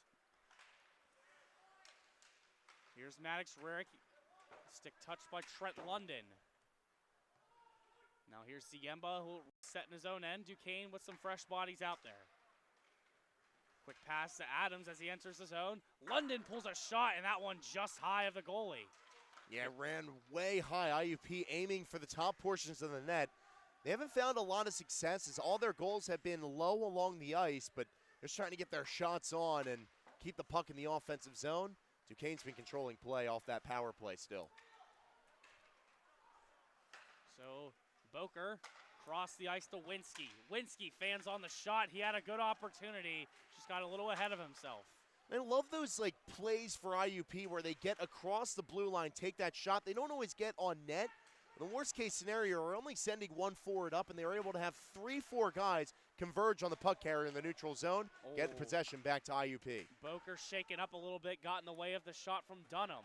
He's going to keep playing, though. Stick lift by Winsky. Wild again on the forecheck. Winsky pokes that puck free. Winsky still battling on the corner boards. Coming away with it finally is Waskick. Waskick pressured by Winsky. This line doing a lot of gritty work here, but it's working. Winsky bumped off the puck to get to Patello. Sticked away. Wild keeps it in. He's going to send it down, and a full line change coming for IUP, and it was well-deserved. Beautiful play, and while that line is not producing goals in this game, they are preventing Duquesne from getting the puck and keeping their forecheck high. Duquesne has had such a tough time getting out of their own zone, and that line perfectly playing them and keeping that puck down, and they still haven't had a clean entry since their power play. Great job to get that line out there and slow down the momentum that they had coming off that man advantage. Well, you know, the goals in hockey, the number one objective, obviously, is to put the puck in the back of the net, obviously. But it's also preventing the other team from scoring, and that's what that line is doing a tremendous job with. Now, Metric clearing the blue line and shaken up as Zach Soy as he limps to the bench. Hopefully he's going to be okay. Again, but no pressure on that left leg, and he's having a tough time over on that bench. We'll get some updates if we're able to. But Metric sends it into the blue to Johnston. Johnston loses a footing. Duquesne will clear their own end. Some physical play behind the play. But now here's Chase Malloy. Malloy in the neutral zone. Splits the defense. He's on the side. Malloy stops, gives it to Ziemba. Now over to Metric. 13:45 to play in the third period. Malloy behind the net. Gets it over to Ziemba. He looks over. Ziemba puts a shot on that one a little far away. Donovan sends it down further to Malloy behind the net. Metric is there. That one picked away by Madalo.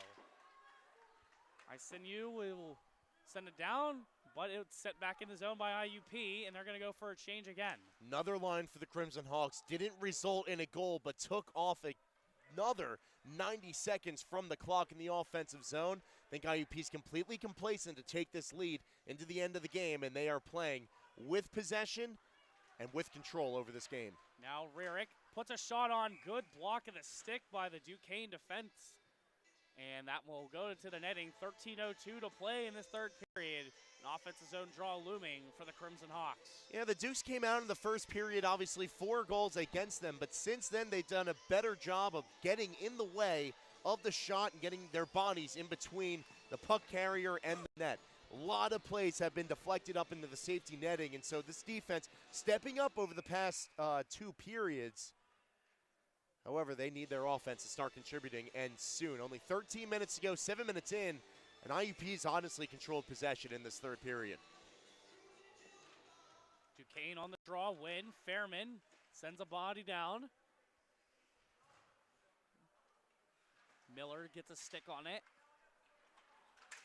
Duquesne attempting to break out. Here's Ferris. Ferris in the neutral zone will send it down. Dunham with a stick on it up to Fairman.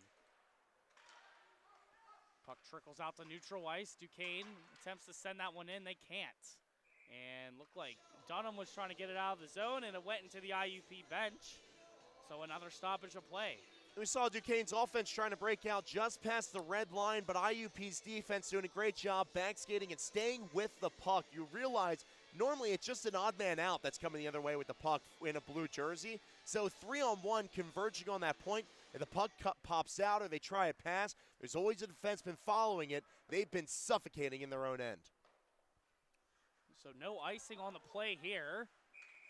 And delayed whistle. Very delayed. Normally icings, it's the other way around. The whistle's before the puck gets touched. That was well after, but it will be icing against IUP. So while we have a little bit of a break in the action, taking a look at the road ahead for both squads. Duquesne on a road trip tomorrow. Next week they're going to take on Robert Morris University. Then they will travel to Ohio to play Kent State. And then the first game of December, they'll be back at home to play Temple. And we'll get into the IUP schedule here soon. Miller in the offensive zone. Fairman shaken up. Took a spill into the far corner boards. I don't know, it looked like they called high sticking against him, but Fairman drawing the penalty. Number 3's been a guy who's attracted a lot of attention so far. Hasn't had the opening goal, but a lot of his play in this game has been away from the puck and drawing guys to him versus instead of, making plays. And again, that time, drawing the penalty. It's not the guy who's always going to light you up on the score sheet, but certainly going to give you problems. And the big center for IUP certainly doing his job in this 4-1 game, drawing a power play. So Adams, the centerman, and he's going to win that one back as Fairman's at the point. And the second power play unit out there for IUP. Here's Malloy. Malloy on the near side. Fakes and goes down to Metric. Metric skates with it. Up high, will give it down low to Fairman. Fairman skates in, he'll circle back around. Ziemba at the point, puts a shot on a little high. Almost think it was intentional. As Metric on that far side, looking for a lane, goes behind the net. Now back up high to Fairman. Fairman loses the puck, and that one cleared down the ice by Duquesne. Good opportunity and good looks by Engels. I like your point that you made that shot high might have been a little intentional. You could see that before IUP took that shot from the point, they were very aggressive playing up on the play, but ever since that shot, they've sat back a little bit, allowed IUP to take shots. Here's Rarick, an open opportunity, and London cashes in on the back door for his second of the night. And there's that surprise speed out of nowhere. After play started to slow down a little bit, and especially on a clear, fresh guys on the ice, you're thinking IUP is just going to try to set up in the zone. Instead, it's Rarick making the play with his legs, using his speed, and London finishing it off, driving to the net, and the power forward gets on the board the second time today. And how about a night for Jace Rarick? That is his 4th point of the night. 3 assists and a goal. And the young man with the A is having a heck of a night as London will cash in on the power play. 2 for 4 for IUP with the man advantage. 11:05 to play in this third period. IUP benefiting off their power play. They extend the lead. It's back to a 4-goal deficit. And there's the feistiness after the whistle. Couple shots in the far corner on the right side of your screen. And again, into the interdivision game, down by 4 goals.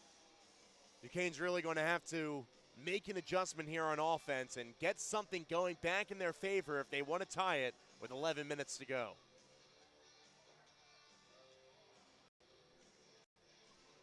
Yeah, you know, these games, these interdivisional games, like you were saying, they get very chippy very quickly. And, you know, these games, they only play once in a stand. These two teams will meet later on in the season, not until the next calendar year, and that will be at Duquesne.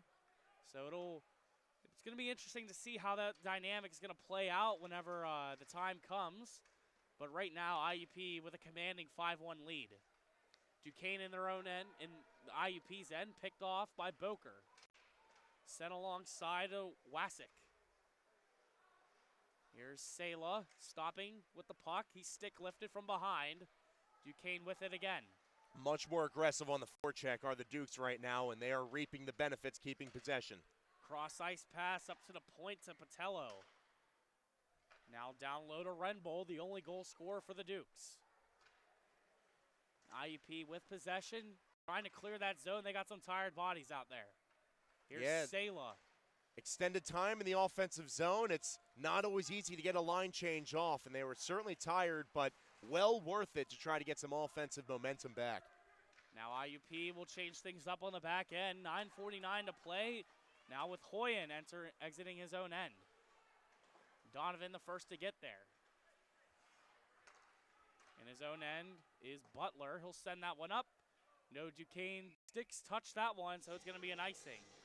Ziemba collecting that one, going all the way back. 9.5 to go in this third period. We've seen tons of offense from IUP, and again, from that one scoring line, as London and Rarick are both having exceptional nights.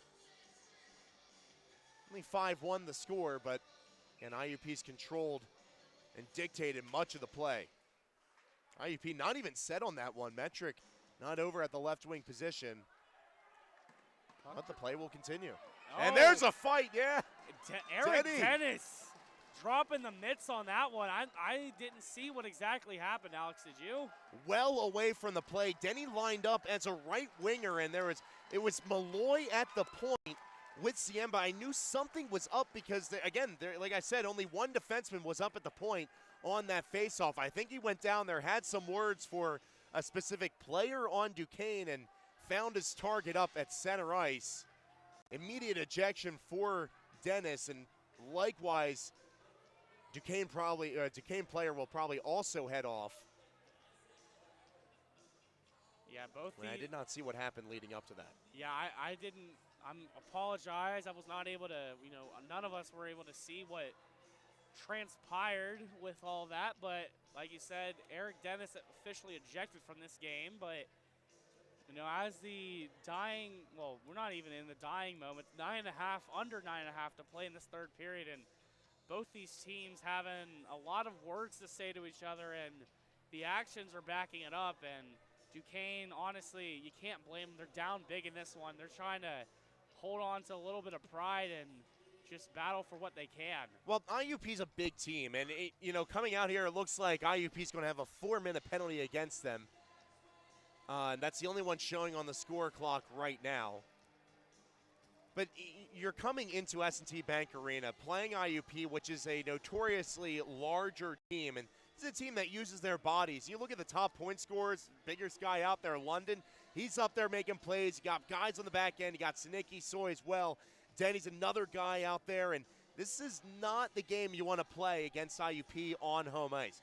And while they are looking to get momentum back in their favor, maybe have a guy, sticking up for another guy on the team and whatever, trying to get something back in their favor, this is not the game to do it in, as IUP on their home ice does well at defending their guys, and absolutely the physical game will go in IUP's favor 9 times out of 10. But they will lose in the penalty department. 4 minutes against Eric Dennis for that fight. So a double minor. And Duquesne will have 2 opportunities to score that can convert on the first half of this power play.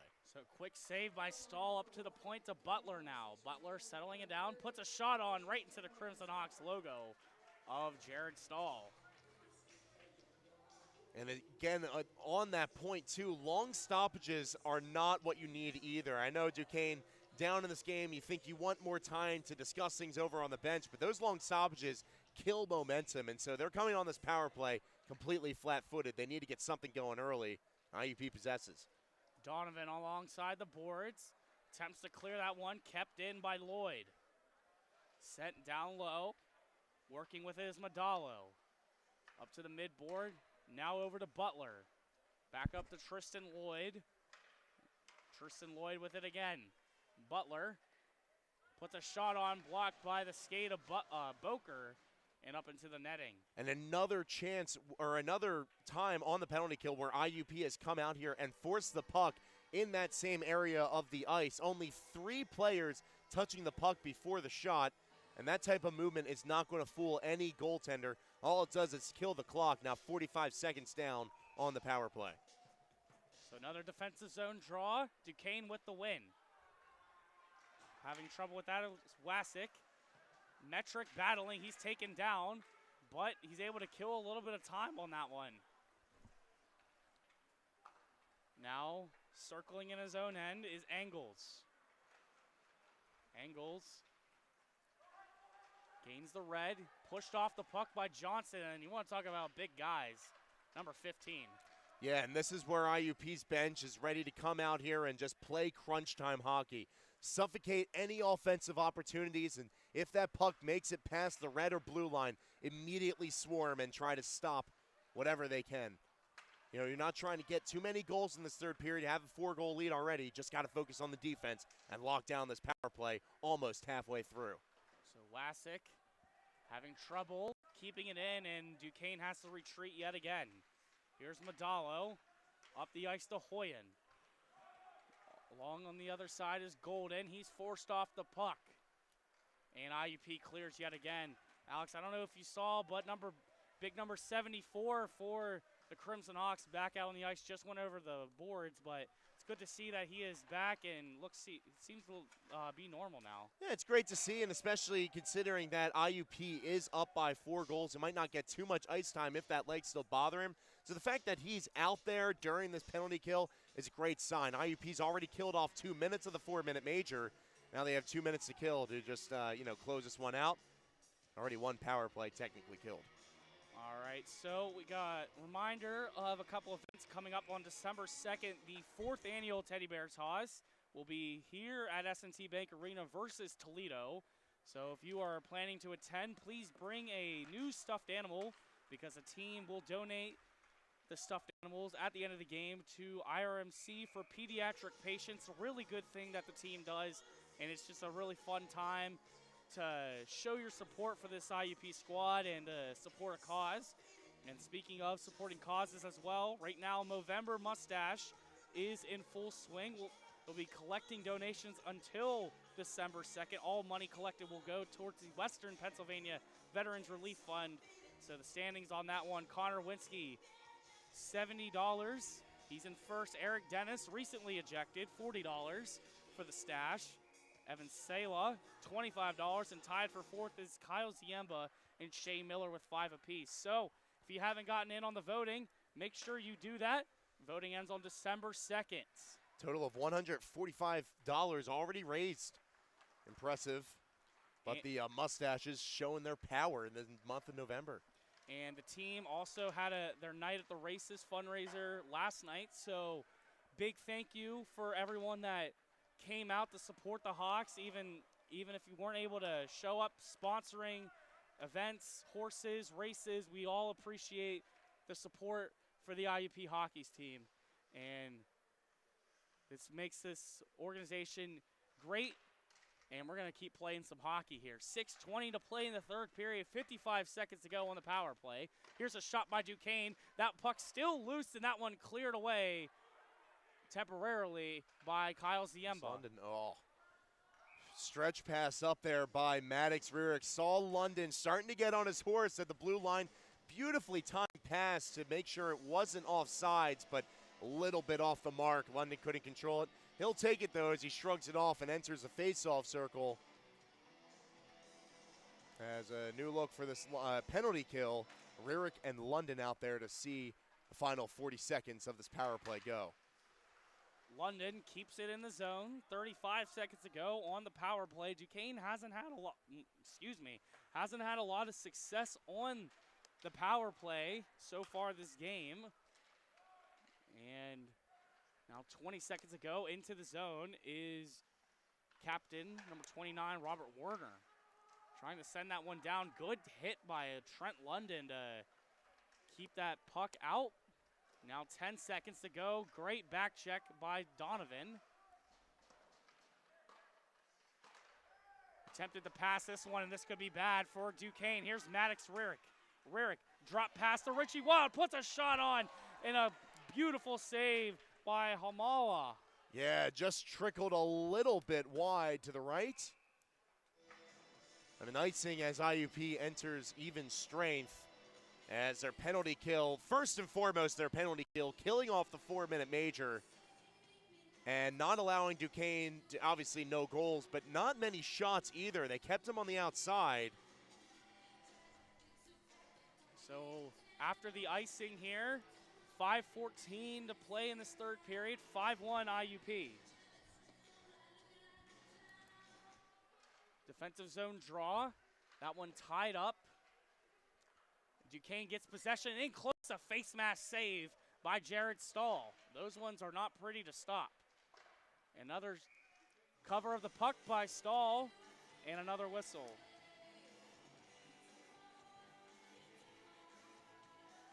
Yeah, 4-goal lead now as IUP enters the final 5 minutes of this third period, just trying to close this one out as Duquesne trots their offense out, trying to get something going near the end of this one. Going to keep up the fight against the divisional rival, but this one all but over. Now here's Zach Soy. He's going to flip that one out of the zone, and honestly, that's what's really important, is just killing time with a big lead. Soy again in his own end, stops and turns. Over to his partner, Sinicki, still looking for that goal. Now here's Duquesne on the turnover, quick stop, and couldn't pull the trigger was Isenu. Stahl was there just in case. Yeah, the one-timer there, and now he's trouble a little bit away from the play, but one-timer there, unsuccessful, just couldn't pull the trigger like you said. Oh, and Boker putting a shot on a little wide. Good initial drive by Winsky, though. That's an interference call against Boker. Away from the puck, a little bit too far away. And maybe a little bit of extra frustration as number 9 will sit for 2 minutes for IUP. They'll send the Duquesne power play unit out here again in this third period. They've had plenty of time on the power play, but IUP yet to concede a goal shorthanded. Yeah, we've seen it all season, Alex. This IUP penalty kill, they play very aggressive. They play a very hard-nosed style of penalty kill. They're really good at covering the open man whenever they're in their own end. And that's a big reason why they haven't conceded, and we're going to look at some 4-on-4 action now coming up shortly. Yeah, one man will head off for the interference, and then another heads off for slashing, as that occurring right in front of the IUP bench, and they made sure to let the refs know they saw it too. So 4-on-4 action for 1 minute, 52 seconds. IUP will have a short 8-second power play, and a power play that scored again on their opening chance of the game has yet to convert on special teams since. They are 2 for 4. Two goals. Yeah, their most recent one. Sorry. You're good. It says there's a goal for Duquesne, 5-2, but it should be 5-1 on the score clock. Unless I wasn't paying attention, but I think I was paying attention for all of them. Yeah, it says 5-2 up there. Only one goal recorded for Duquesne on the night. And they are certainly humming in the offensive zone, but just haven't been able to find the back of the net since that first goal in the second period. So 4-on-4. Tripped up off the draw, no call. Fairman taken to the ground. Now Duquesne exits the zone. Up the ice to Werner. A little too far ahead of that pass was Engels, and he'll put that right into the glove of Jared Stahl. Yeah, Shane Nolan with a shot to the glove side down right in the bottom right corner. An interesting look. Duquesne just really hasn't been able to find a reliable part of the goal to target, as Stahl's been all over the place, making great saves so far on the night. 25 saves for the netminder. Now quick outlet pass to Jace Rurick. He gets a stick on it. He splits the defense, gets a backhander on it. And getting the save on that one was Halama. And only having one hand on the stick was Rurick on that chance. Beautiful shot. Now an opportunity for Duquesne, 2-on-1 Wow. chance. And Stahl's able to pull highway robbery yet again. Somehow gets the leg pad over there. And he's been quite impressive tonight, Alex. Complete spread eagle on the stop, and that's not the first time he's done that in this game. It's going to be another penalty on the board, and so we'll have 4-on-3 hockey shortly. I think it'll be against IUP. It should be against Sean Donovan for the trip. But either way, beautiful stop, as it was a 3-on-1 opportunity in the offensive zone, and Stahl able to shut down that odd man opportunity, getting that glove over and making sure that rebound did not trickle past. And that's exactly how tonight's gone, as Stahl's just been there to make the saves. Alex, I don't know if you just saw that, but I think Jace Rurick tonight is going to be over here. They just sent him to the locker room. Yeah, Rurick will end the game with 2 assists, and he's certainly been a huge reason why IUP's up 5-1, not just his play on the ice.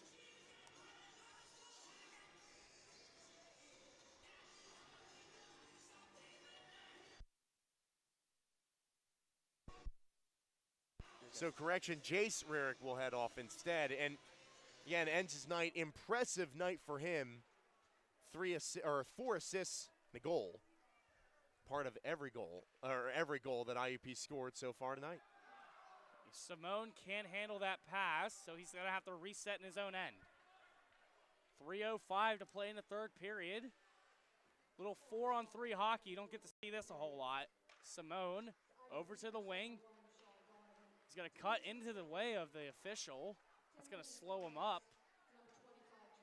Metric battling with that puck, comes away with it, and will clear the blue line. Here's Simone entering the zone, puts a quick shot on, and a flash of the leather by Stahl. IUP shorthanded again in this game. A ton of calls going against the Crimson Hawks, and discipline is going to be something they will try to turn around before their game next week. But Of course, this one almost over, 2:42 to go in the third period. Duquesne trying to get something going. They will have a short window, an 8-second window of 5-on-3. So Duquesne wins the draw back to Brian Butler. Butler over to Simone. Back over to Butler. Butler puts a shot on that one wide of Stahl. Malloy gets there first, can't get it out though. Here's Lloyd. Back down to Lloyd. Bank pass to Werner. He's up at the point, they're gonna switch. Werner to Lloyd. Lloyd to Butler. Butler tried to put a shot on, blocked by Maddox Rarick, and that one slapped down the ice. Foot race here. Boker's out of the bench. And we're gonna have a normal 5-on-4 opportunity for Duquesne as we enter the last 2 minutes of this game.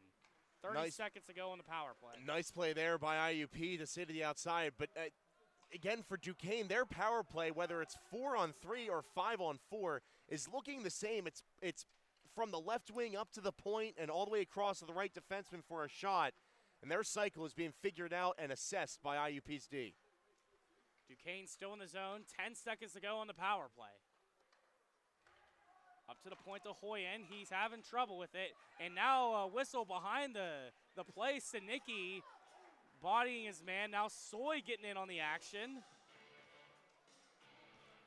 And they're the physical battles in front of the net. And went all the way out of the crease is Hoyama. Yeah, Hoyama coming out to challenge Stalsey at center ice, just off camera to the left. But again, the action behind the net boiling over. We'll see if anybody else heads off. I think the referees in the final 90 seconds of this game will not be afraid to send more people to the locker rooms, and that they will.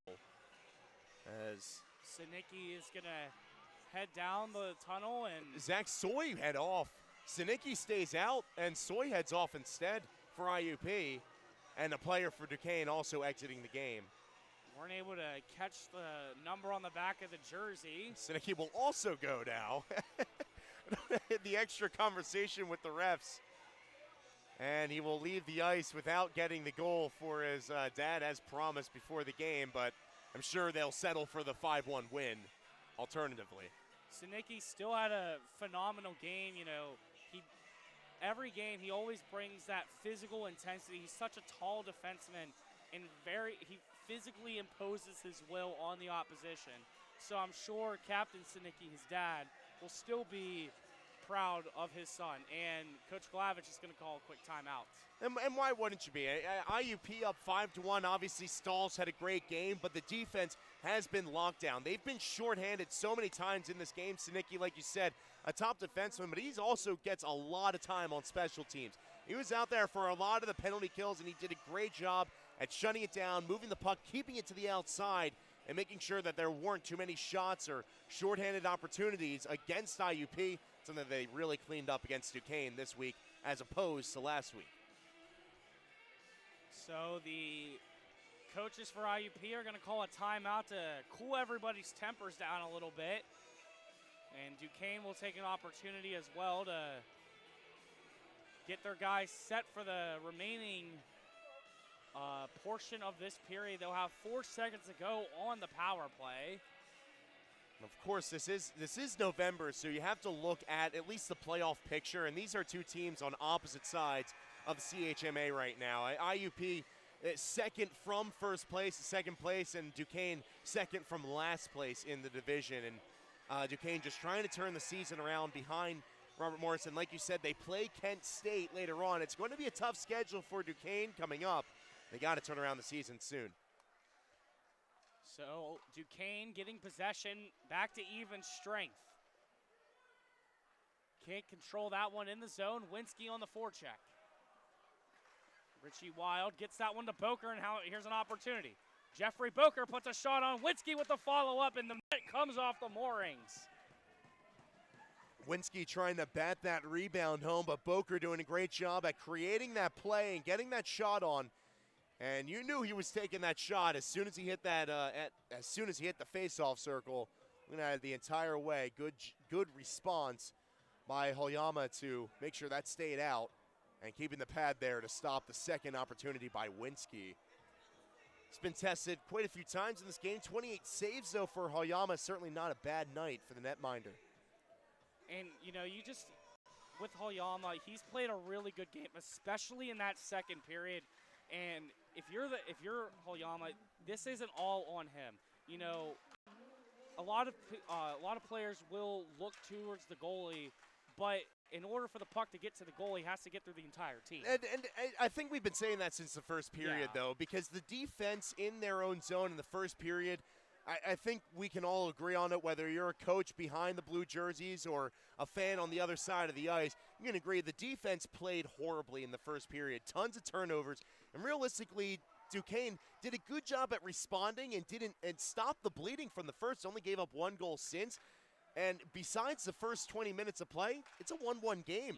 But that first period and the turnovers that they had in their own zone, certainly too much for them to overcome. The momentum staying with IUP throughout the whole game. 15 seconds to go in this one.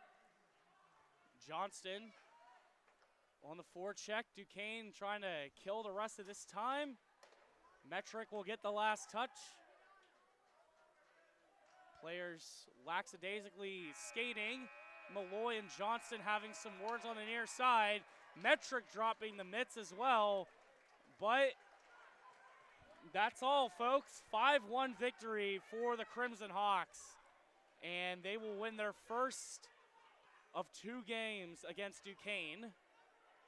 Yeah, that rematch will be much anticipated on the road as we look at the 3 stars of the game. The 3rd star of the game going to Jace Rurick. While he did leave the game a little bit early, certainly made his impact felt. 3 assists, 3 primary assists at that, and the second goal of the game for number 25 leads into the 3rd star of the game. 2nd star of the game, Trent London, number 67 with 2 goals. Had the goal at the end of the first period, but was also part of so many offensive zone plays. Fairman also in that conversation. That line really produced for IUP, but the 1st star of the game got to go to the U.S. veterans watching from at home or in person. We absolutely appreciate you for your service, and IUP showing their appreciation for the fans and veterans on this game. IUP wins this one 5-1. Goes out to all who fight for our country. Very well said, Alex. Very well said. Well, that's going to do it for our broadcast tonight. Thank you all for tuning in. For Alexander Donaldson, my name is Peyton Trollinger. IUP gets the victory here at S&T Bank. 5-1, your final score. And have a great night, everybody. Thank you.